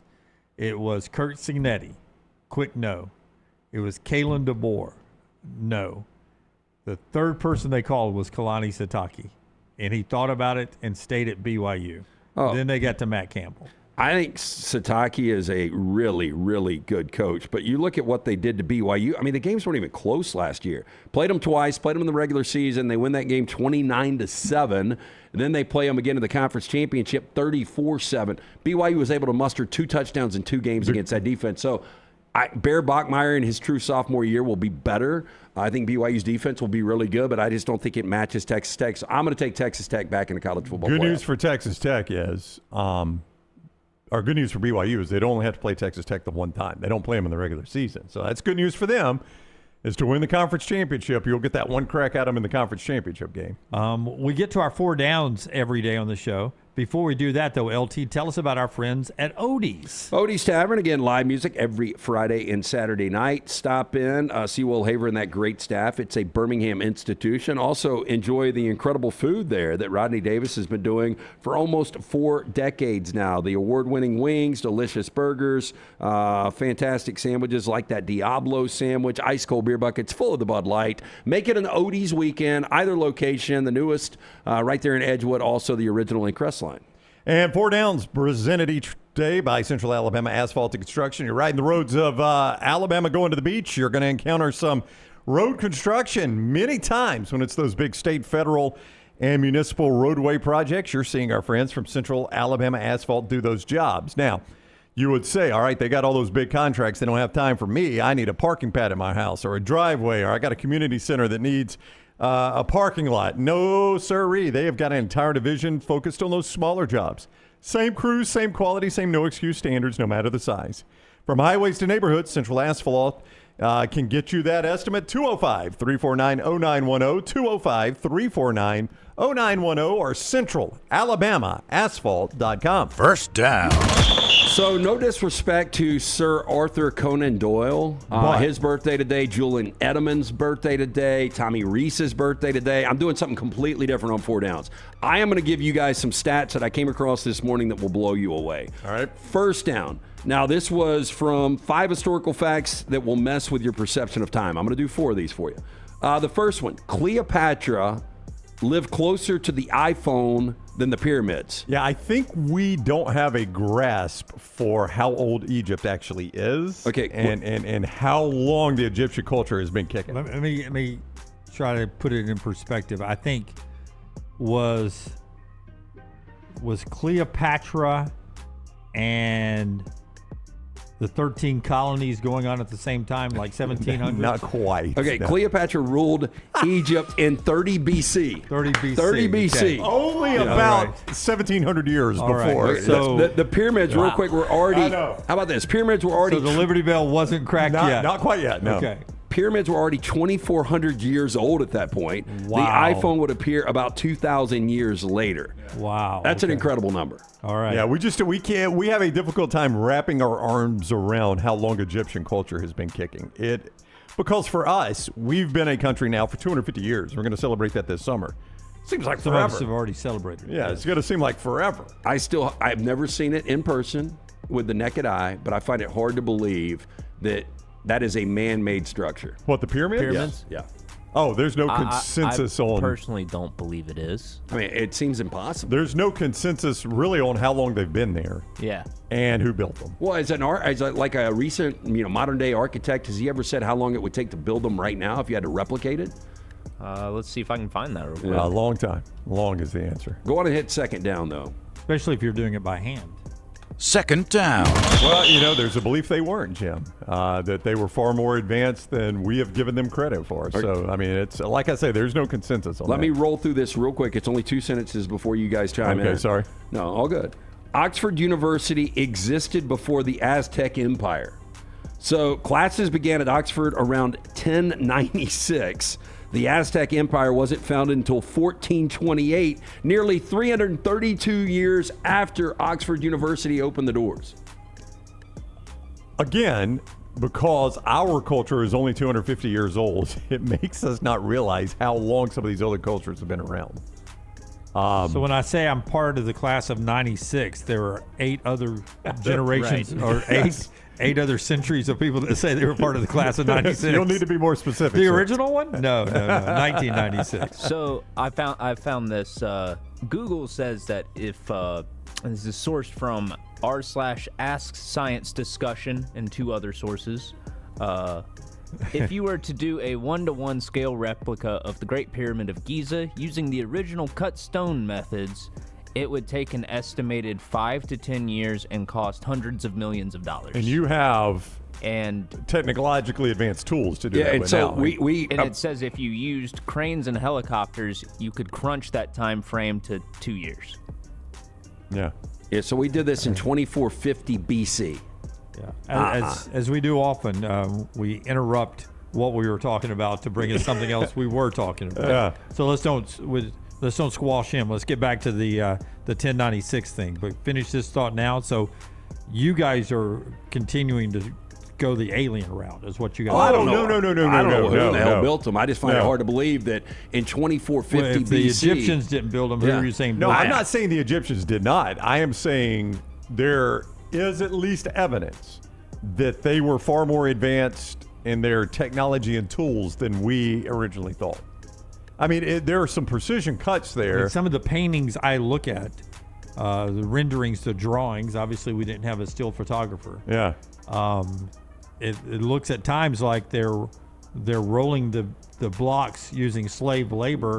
And at times just rolling over slaves to move the rocks up through the the hill. sand. I don't know if you've ever drug one of those heavy ass coolers. Now Yeti has changed it. Yeah. By the way, Yeti's got NFL. I don't know if you guys have seen the partnership. No. Looks pretty cool with some of the gear they've got.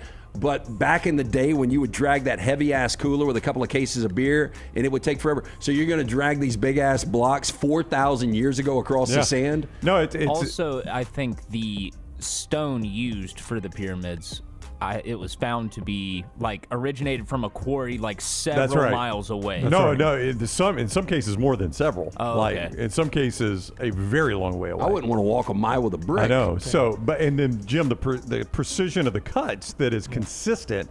They're that you could not be that consistent on the precision with hand. You had to have more than just hand cuts to be that precise consistently.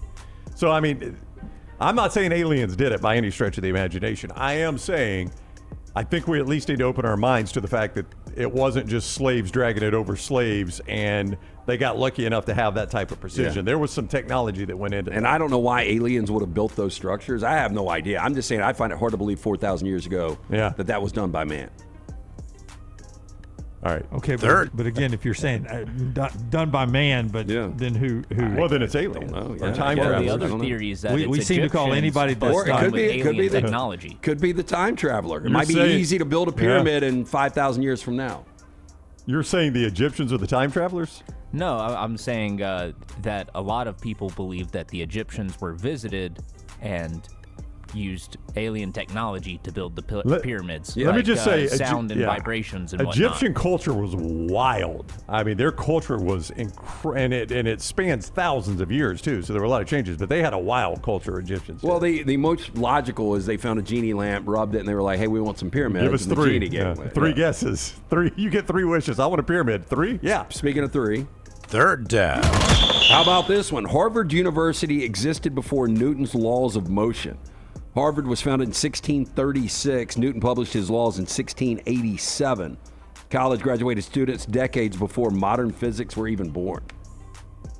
Again, it's so hard to believe how long some of these cultures have been around. I didn't realize Harvard went back to 1636. I know it was the first university. Yeah, I think William and Mary's number 2. Is it really? I think so. I didn't know that. Yeah. Fourth down. And here we go. Try to wrap your mind around this one. Humans have existed for 1 minute in comparison to the universe's existence. If the history of the universe were placed on a calendar year, humans would only start existing around 11:59 p.m. on December 31st. Pretty wild, isn't it? I mean, It's very wild. And we don't even really know where the universe ends. And the belief is it obviously continues to expand, that there is no end because it's always expanding. Like or hate those factoids, it's brought to you because there were no good birthdays today. All those, you did the research on all that? No, I said it was a post that I follow on Instagram? Yeah, it's an Instagram. It popped up. It is 5 historical facts that will mess with your perception of time. and it's How History Looks. It's a pretty good follow. Yeah, How History Looks. A good follow there on Instagram. It gets the credit for our 4 downs today. I always love that stuff. Mind-blowing stuff. Can you imagine if I did the research on that? Well, just making sure. Just making sure. I don't want Brooks to send a nasty text to you. Nasty later tweet on. to Lance. When we come back, we'll get to trash and a little more scheduling talk from Lane Kiffin and playoff expansion talk from Jed Fish. The show being brought to you today by our wonderful, wonderful friends at New York Butcher Shop, LT. All right, again, want to remind you, Memorial Day sale is going on right now. $39.99 for that Boston butt. You've got to pre-order, though. Very important here.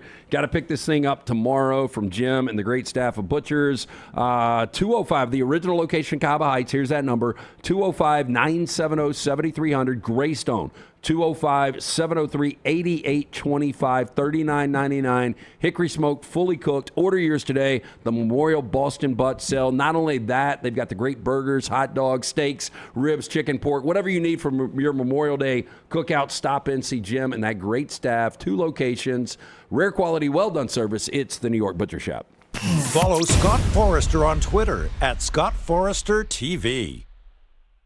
We interrupt this program for breaking news. From the gators of the litigation situation. Insurance companies have a playbook. I repeat, insurance companies have a playbook. Deny, delay, defend. They know which law firms will fold and settle cheap. They are not on your side. That's corporate greed at work. At Alexander Sonara Trial Attorneys, we fight back. We have the resources, the muscle, and the will to take them on. And you don't pay a dime unless we win. They fight dirty. We fight hard. Call 659-777-7777 or hit up alexwins.law. Physical office location, Birmingham.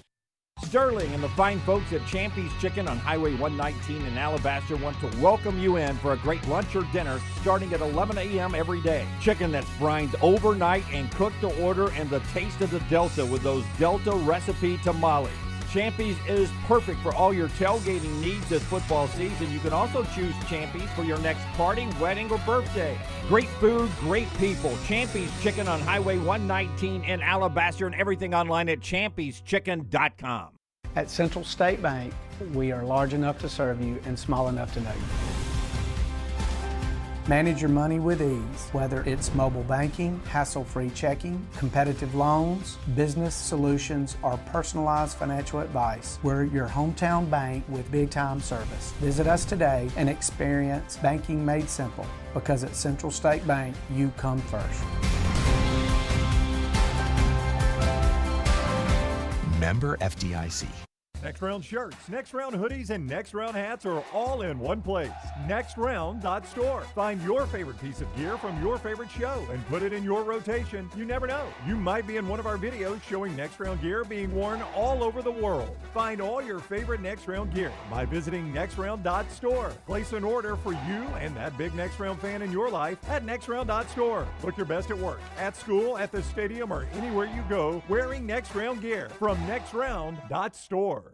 Hey, Lance Taylor from the Next Round to tell you about one of our favorite places for breakfast, lunch, and dinner. That is Hamburger Heaven since 1982. Hamburger Heaven has been serving Birmingham's best hamburgers, cheeseburgers, French fries, hand-spun milkshakes, and sandwiches made fresh to order. All of their ingredients are fresh and prepared daily. This includes their beef, always fresh, never frozen, hand-pattied each and every day. For breakfast, lunch, or dinner, visit any of the 4 locations, Highway 280, Irondale, Gardendale, and Homewood.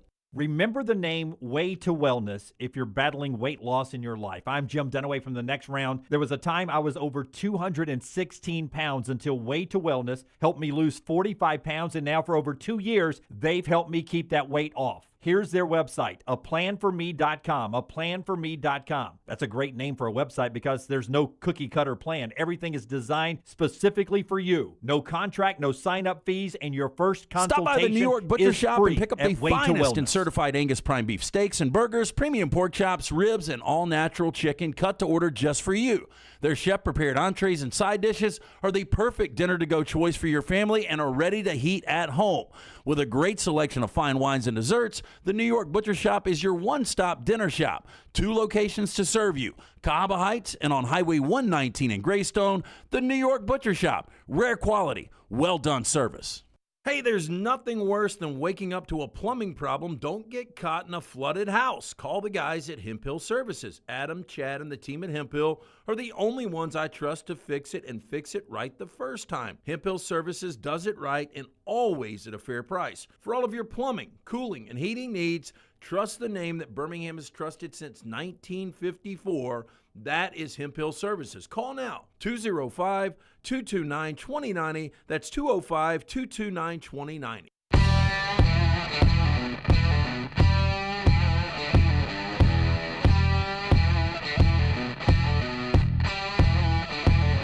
Our final segment brought to you by our friends at Champy's World Famous Fried Chicken.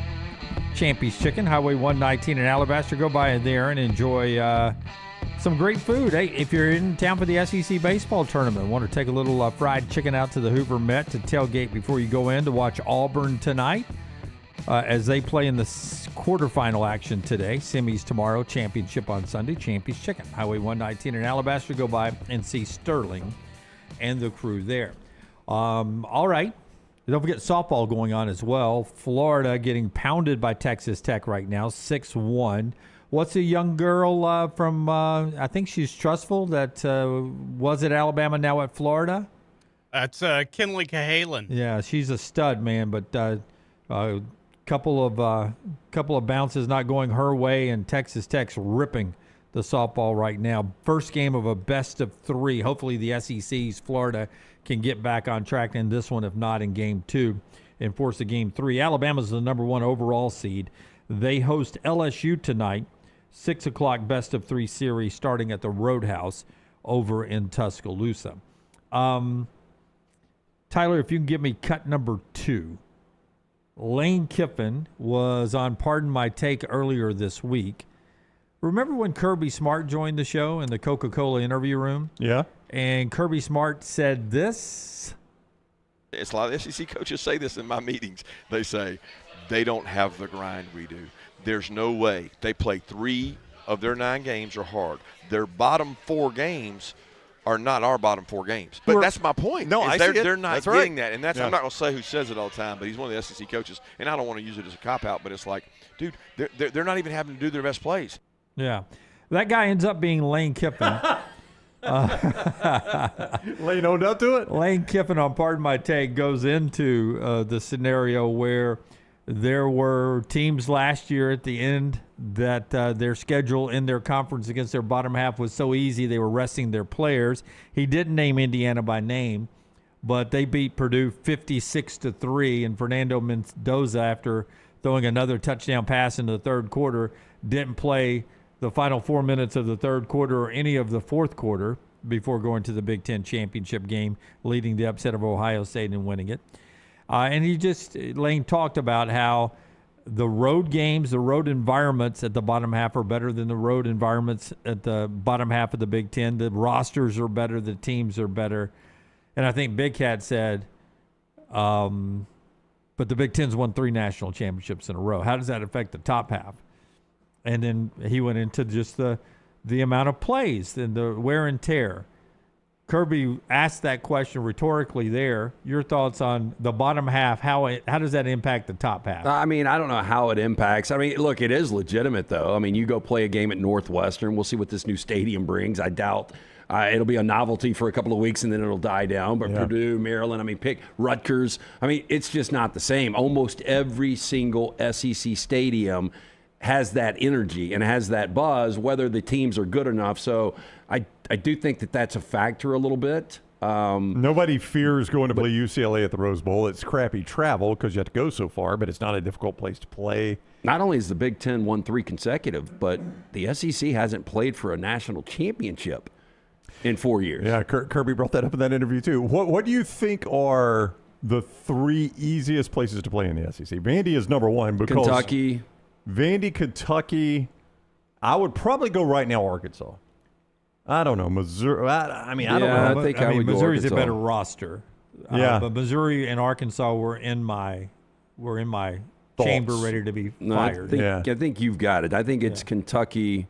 I think it is Missouri, and I think it is Arkansas. Yeah. No, excuse me, Arkansas, Kentucky, and Vanderbilt. Yeah. Because of roster, I mean, atmosphere gets crazy in Starkville, but because of roster, I would throw Missouri and Mississippi State about the same place right now. Yeah. I mean, I think the atmosphere is crazier in Starkville, but the roster is better in Missouri, so it almost equals out. Yeah, I got what you're saying there. Vandy is the one, and I think Northwestern will end up being this because it's in Chicago, and that's probably a melting pot of Big Ten fans, especially Michigan, Michigan State, Ohio State, a lot in Chicago. More good quality seats just opens it up for. That's right. And like at Vandy, when Alabama goes to Vandy this year, there will be more Alabama fans than Vanderbilt fans. Should be, yes. Every year Tennessee plays there, it's that way. A lot of fan bases are that way because Nashville, Auburn, Nashville's it's a melting pot town and it's a destination town. It's easy to get to. But listen to these. Minnesota, what do you think is there crowd-wise? Well, they built that new stadium. I know, but when I watch those games, it doesn't seem like there's any kind of factor. I think Minnesota's about like playing, at Kentucky. I know this sounds weird, but again, they're part of the Big Ten. UCLA, I mean, you can hear audibles. You don't have one of those in the SEC. From outside the stadium. Even if it's not a tough place to play in the SEC, it's still full. Like Missouri may not be the most difficult place to play, but when Alabama went up to Missouri this year, it was packed. Yeah, I mean, you don't have an empty seat in the place. I mean, when do you think the last time Rutgers had a sellout? Probably Greg Schiano on a Thursday night. The first time around. Yeah, first time that kid 20 years ago. Yeah, pointed at the camera, Judge Ito. Yeah, so, I mean, you don't – that's my point is at least in the SEC, it may not be a difficult place to play, but it's going to be packed and almost every game. So, I mean, I kind of agree with what Kirby is saying that Kiffin said, and Kiffin is admitting he said. I agree with that. I mean, what was Kirby's quote? I mean, I'm playing an 11 a.m. game in Starkville, and I'm still grabbing my ass, did he say? Something like that. Grabbing my ass, grabbing my butt? Yeah, something like that. But he's in my butt? It is strange because it's still like – I think the SEC is right there with the Big Ten. I think you guys would agree, especially at the top, but it's hard to explain what has happened over the last 3 years once we've gotten to a college football playoff. I think it's pretty simple. I hate to put it on the quarterbacks, but hasn't the quarterback that was playing the best ended up winning it all? Well, I mean, Will Howard. He played really good in the playoffs. He did in the playoffs. He did not leading up to the playoffs. Yeah, but I look at Texas that year against Ohio State. They had a better quarterback. Quinn Ewers was a better quarterback than Will Howard. Now, maybe didn't play like it once we got to the postseason. Yeah. Well, I mean, if you go back to that game, I'm right about this, right? Texas is going to win that game, and they run that stupid play down to the goal line and lose yardage, and that cost them the game.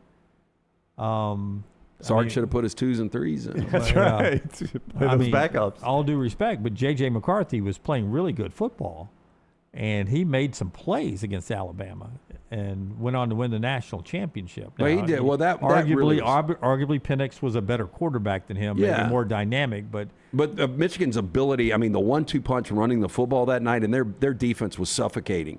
But, McCarthy didn't really have to do anything throughout the season. Remember, it was like, let's play it close to the vest. He made, a couple of big-time throws against Ohio State, but they didn't have to unleash him until they got to the postseason. It really was still about running the football and playing great defense. But I just find it... Well, maybe that's the answer. Maybe the defenses were better. Maybe Michigan's, Ohio State, and Indiana's defense. Yeah, I mean, Indiana's defense was great, but you also had the Heisman Trophy winner on the other side. Yeah, maybe they beat the SEC at their own game. Defense. Yeah, and, teams we're not even talking about, Oregon and, USC who could pop up this year. I don't know. I don't know what's going on with the SEC as far as winning championships. But to your point, what you're talking about there, you can make a case that Maeva, Dante Moore, Julian Sayin, they could be. By the time we get there, their 3 quarterbacks could be better than the 3 SEC quarterbacks. They could be playing better than Arch. And I know you think he's going to take a step back, but Arch, you look at Trinidad. I think Gunnar Stockton is much better than people think. Sam Levitt. I hate to keep banging this drum, but you just named 3 Big Ten quarterbacks. You didn't say Josh Hoover, did you? You said, So, and I think he could be the best of the bunch. Yeah, but we could also talk about Byron Brown. Nobody's talking about him. You're right. Not that Auburn's really going to be a factor this year, but Lenoris Sellers. I mean, there's some really good quarterbacks. John Mateer, back to, we talked about him early in the show. If he has the bounce back, a lot of people believe. I'm just saying, when you get to the playoffs, defense is one thing, but quarterback playing at his best, and you can't argue that Fernando Mendoza wasn't doing that Will Howard wasn't doing that, and J.J. McCarthy wasn't doing that. So you don't have to be You don't have to have great quarterbacks at Purdue to have great ones at the top of the league. One other thing from college football before we do trash today. Brett Bielema said we should have as many teams in the college football playoff. He's the coach at Illinois now. As many teams in the college football playoffs as humanly possible. Now, we can't do 64, he said. But I heard somebody last year mention 32. And you say, well, if we go to 32, how are we going to squeeze it all in calendar-wise? We're always talking about you can't have 32 if you want the season to end at a certain time. Remember, 32 doesn't change the calendar from 24. 24 and 32 is the same calendar. That's right. You just take away the bye. It's just everybody plays. Yeah. 1 versus 32, 2 versus 31 on down the list on your opening weekend. I mean, I just these people talking about this, like we've had 12 for 1 year where we had the seating completely screwed up. Then for a second year where we're like, okay, we got the seating right now. And we're talking 24 and 32 before we've even really seen 12 play out with the actual seating properly. This is very, very self-serving, though, because if you go back and you look at Illinois the last couple of years, they wouldn't have gotten in 24, but you know what they would have gotten in? 32 on both years. Yeah, no doubt. Sark at the Houston quarterback club, kickoff club, whatever it was last night, touchdown club. I think it was touchdown club because their symbol is this. Lost in him trying to get out of the basket and him taking shots at Texas Tech. He was asked about the 2014 playoff. He said, I would prefer to go back to 4 than I would to go to 24. I would agree with him. Yeah, I would too. Yeah. I would agree with him. So put him on the record. I would rather go back to 4 than to go to 24. My only issue with that is I feel like we're taking away meaningful games. We're putting more emphasis back on being a one-loss or undefeated team, which there's no emphasis on that now. But we're also taking away, once the conference championship games are over, boy, there's a lot of meaningless bowl games. Well, that's what Jed Fish talked about on Sirius XM. Go ahead, Lance. No, I was just going to say, I think it is an interesting point because we talk about the regular season and how important it is. If you do expand this playoff, there are going to be more teams in the mix in November. That's right. But there's going to be that less margin of error if we went back to 4. Tyler, here is Jed Fish on Sirius XM explaining why he's in favor of going to 24 as they left the Big Ten meetings. I 100% agree with it. I look at it this way. You've got 14 NFL teams that make the playoffs out of 32, which is about 44%. If you only have 12 teams make the playoffs out of 138, you're at about less than 10%.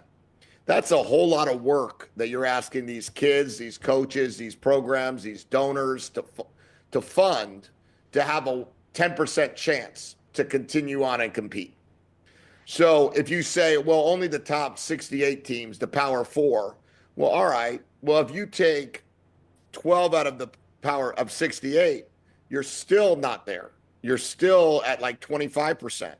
But if you take 24 out of 68, you're at about 30%. That is a little less than the NFL, but much closer to what we're trying to accomplish, where teams are always capable of trying to get into the postseason. That's what makes the NFL the best league in the world. Now, he was with the Seattle Seahawks the 1 year in our show history together when the NFC West was more like the NFC South is now. And he brought that up. I was with the Seahawks. We were 6-8, and they were 7, and the Rams were 7 and something. And we beat them. And we owned the tiebreaker, and I think they ended up it was a 16-game season that year. Well, they ran the Saints off the field in one playoff game, and it was just, Lumen Field, the magic at that place. Charlie Whitehurst was your quarterback. Everybody remembers the Marshawn Lynch, the rumble through the Saints defense, one of the great playoff runs of all time. But they weren't going to do anything after that. Yeah. And, Fish has been there 2 years in Seattle. They would have slipped in a 32-team playoff last year. But in year one, he wouldn't have gotten there. Yeah. So, but I mean, coaches like that, the average programs, this will benefit the average program. But once they get there, it might be a job saver. But these programs are going to make no noise at all. Michelson Laser Vision gets us to trash today. The great folks at Michelson.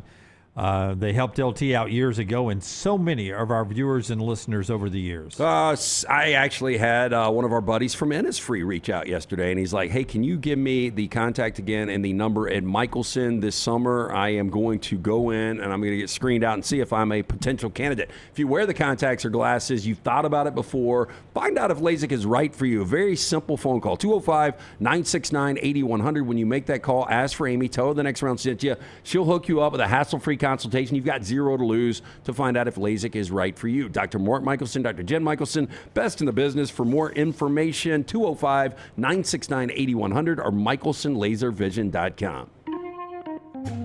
Wow, did you look? No, you never look, Brown. Well, it's Dale Earnhardt. I just wondered. You never look. Well, today we're finding out that Brown would have looked. No, I did not. I did not say that, Tyler. I just said it was Dale Earnhardt. Like, I just wonder if Jim looked. That's all I asked. I'm just saying. You're saying that as if like it's an expected No, thing. I was Like, saying it's not. it's Dale Earnhardt Sr. I just didn't know. Like, if ever you were going to look, maybe a Dale Earnhardt Sr. makes the list. That's all I was asking. Who's on your list? LT's Trash is presented by Bud Light. Easy to drink, easy to enjoy. We start first with baked beans. I don't know where you guys are on baked beans. I like baked beans. I think they're great for a cookout. Oh, I love Tyler baked beans. loves them. I don't understand these baked beans. I agree. Bush's is giving its classic baked beans a summer-inspired makeover with 3 new limited edition flavors based on nostalgic seasonal treats. You guys tell me if you would touch any of these. You've got the dill pickle. That's the only one of these I would consider. I would consider more the apple pie than the dill 100%. pickle. The apple pie is going to be a sweet, savory mix. I'd give the Rocket Pop Okay, a whirl. so we've got it across the board. The Rocket Pop seems the most disgusting. It does, but I would eat it for content. I guess you do this because I know Busch has got the Golden Retriever on their commercials. Yep. So they do a little marketing, but we're talking about them right here. So maybe people will circle in on the Memorial Day holiday. No, I mean, at some point we have to hold Tyler accountable. So he said, if this is not just publicity stunt for us to mention Bush's baked beans on our massive platform here, if we actually can find this in a local grocery store, you'll eat it. It's supposed to be a Walmart exclusive. No, I'll tell you what, I would be able to sub 2 hot dogs out for 1 can of beans. The whole can? Ooh. Yeah. That's a lot of the one running your mouth. Not just Man, a y'all are can. sentencing Scott and Brooks to hell, basically. Not just a can. The can of the Rocket Pop ones. That's right. Yeah. Because The you Rocket said Pop for I would sure. eat the Rocket Pop ones. That won't for be the content. only. That won't be the only For rocket content. involved. Let me tell you. I mean, he is going to blow up a toilet for a can of beans. Sorry, guys. With 9 beers and And when are 7 we- hot when are we dogs. Very doing- colorfully. When are we doing the hot dogs? Oh, this summer. Well, we have to I'm we have to get with Hamburger Heaven so I'm that way starved. I can get I 9 hot dogs. I can text Pete right now. I can Done have the away 9 hot once it dogs today. Yeah, any Jim's- day you want them next week. Jim is I'm just looking forward to hungry. this just to eat hot dogs. Yeah, because Lance has promised me a hot dog bar at this point. So No, we can get a hot dog bar up here. So let's do it. We can enjoy. I want to make sure we eat our hot dogs before we watch him suffer through because I'm probably going to lose my appetite watching you sweat. Oh, I plan on getting like a bunch of different condiments from the store to like switch it up every dog, and hopefully I can get enough colored condiments to where there'd be a nice rainbow when I'm on it. well, it's If I'm again. going down, all of y'all are going down with me. There we go. The beer is the problem for me. That hot dogs, I mean, 9's gonna be. He's got to do it on a Friday, though. That way he's got all weekend to Yeah, recoup. I would agree with that. So Or let's put should it on I do next it on a Friday. Thursday Next so Friday. you get me coming back on Friday. No, For- no, I don't want to put you through that. Can we plan on next Friday? Is everybody in next Friday? I'm here. I think I'm here. Okay. Tyler, I thought you were off. Oh no, yeah, that's right. I am off next See, Friday. here we go. Yeah, let's do it then. Well, can you do Are Thursday you kidding then? me? You take no days off ever. The one time we're planning something to do something involving you I'm is your off. one day Well, off. Can you do Thursday? I think he's well, off like No, 3 hang days on. next week. Hang on. We'll talk off camera. Yeah, if you've got plans on Friday, we don't want to ruin your plans. You know what I'm saying? We Yeah. can't make you No, have let's a just wait. digestive issue Yeah. on Thursday if you got good plans on Friday. Yeah, you know let's what I wait mean? another week. Okay, anyway, back to the baked beans, available exclusively through Walmart online starting tomorrow, May 23rd, while supplies last. You know what I'm saying? If you got like a romantic night planned on a Oh, Friday, no, nothing like that. you can't like do anything on Thursday. That's While gonna- supplies last, do you think these are going to fly off Gonna the be shelves? hot yeah, ticket while items. supplies last. So, a Florida woman's DUI arrest going viral online after deputies say they found her sitting beside a crashed Hyundai near a golf resort surrounded by dozens of miniature alcohol bottles. According to in a car or a golf cart?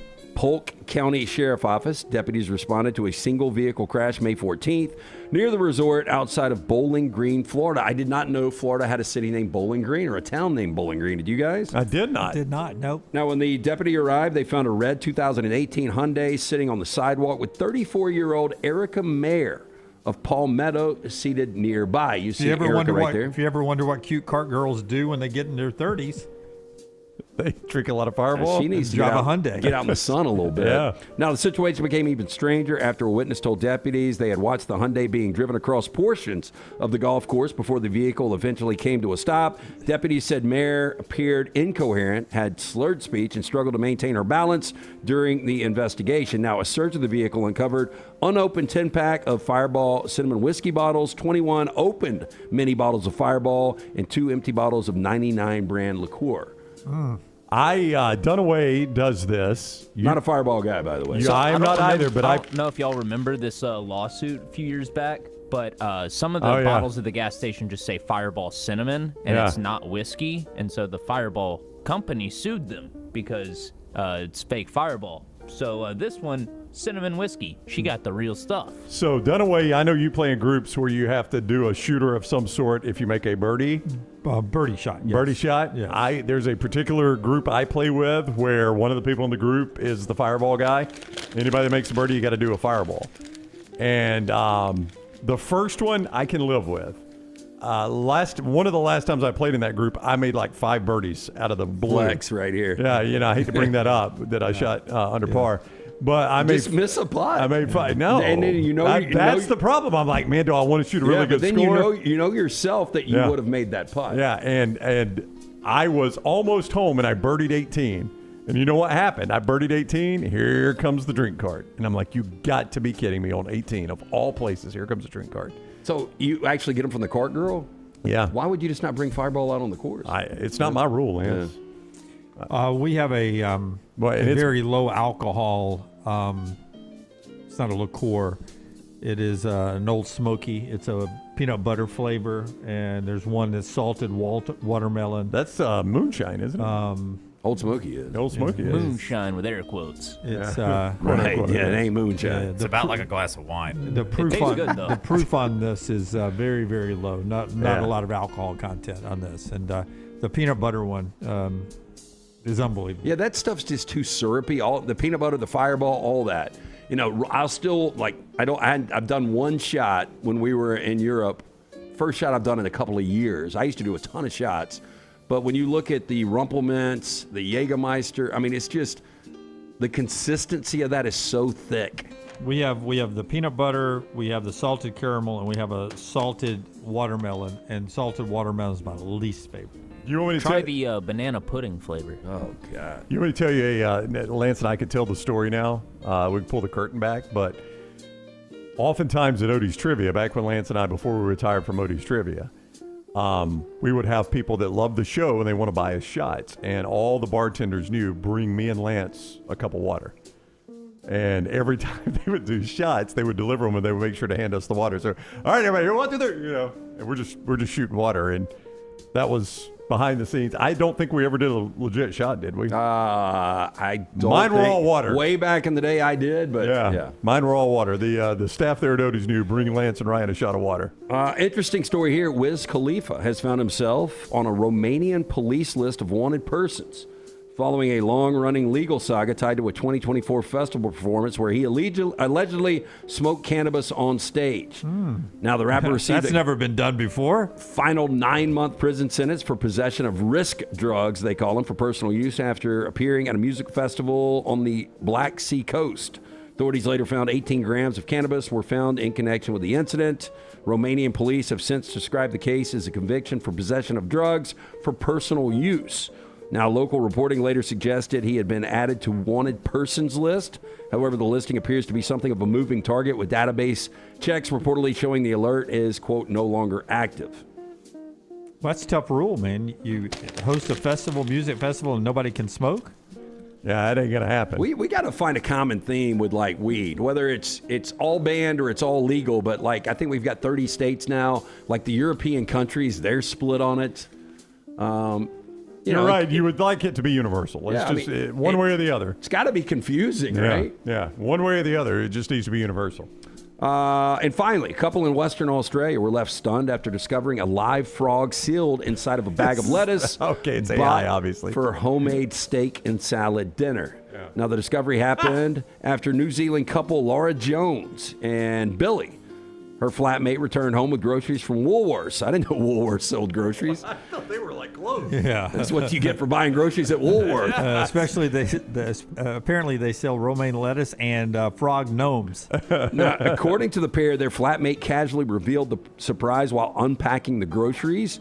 Jones went on to say, quote, our flatmates came home, and he's the most casual Australian ever. And he's like, bro, I've got lettuce like a frog in my lettuce. Now, in a social media video posted online, small green frog could be seen trapped inside of the sealed plastic packaging. Now, the frog was around the size of the palm of the man that reported this, likely traveled from Australia's eastern states along with the produce shipment. There has been no word from the brand of lettuce about what has happened here. They got lucky in Australia that it wasn't something poisonous.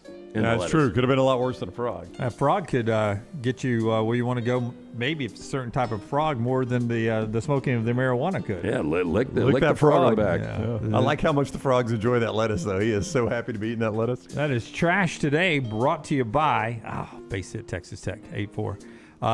Brought to you by our friends at Bud Light. Easy to drink, easy to enjoy, and that gets us to our weekend. Safe travels.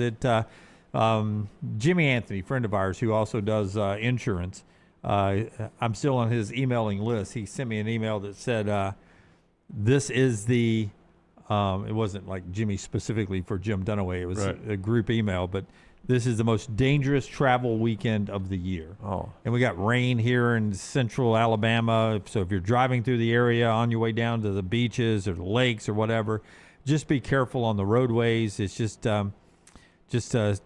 safety. Slow it down and get there safely. Yeah, I would add, too, I think it's really important, as much fun as we have this weekend, to remember why Monday is a holiday. And our country owes a debt of gratitude we will never be able to repay to our veterans, but especially those that have paid the ultimate price, and that's what Memorial Day is all about. So as much fun as you have, there is a reason you're able to have that fun. So I would hope everyone would stop and take account of that at some this weekend as well. I don't know if you guys are traveling. Well said, by the way. I am doing nothing because of the weather. Like, weather looks bad here, looks bad at the lake, looks bad at the beach. I was talking to one of our friends next door, and he said he's taking his family over to Truist for a Braves game. And I was like, what's the weather like? And he said, terrible. So my point, I'm sitting on the couch, and I'm going to watch a bunch of war movies all weekend long. All right. Yeah. We will be back live with you on Tuesday, but don't forget you have a lot of content you can catch up on. The OG Kickoff. A lot of their stuff not dated. You can go back and enjoy that on the countdown to kickoff with Connor and Will there. It's just great content. Go fall in love with that show, OG Kickoff. Same with The Last Call with Mick and Jake.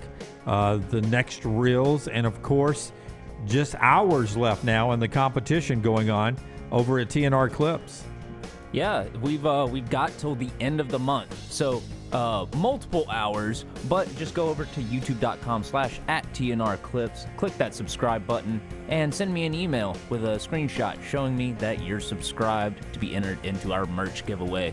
I've already got the Kyle Busch conversation, the in memoriam segment from earlier today up on there, as well as Sark's comments and the early lines on the major college football games. So go check it out. By the way, Nate Bargatze, who's a Vandy fan, comedian out of Nashville, he's specifically paying Jared Curtis's NIL, the 5-star freshman going into Vandy. He's got, promoting his movie, he's got Jared in Pat McAfee's studio with him. That's a pretty good NIL deal that Jared Curtis has going at Vandy. I mean, the fact that Indiana and Vandy have this much prominence at the same time in college football is just absolutely astounding. Boy, a lot of pressure under Curtis, following the best quarterback in history with all of the fanfare he's getting. Curtis looks more like an NFL quarterback than Diago. He does look 19 years old, I'll tell you that. He does not.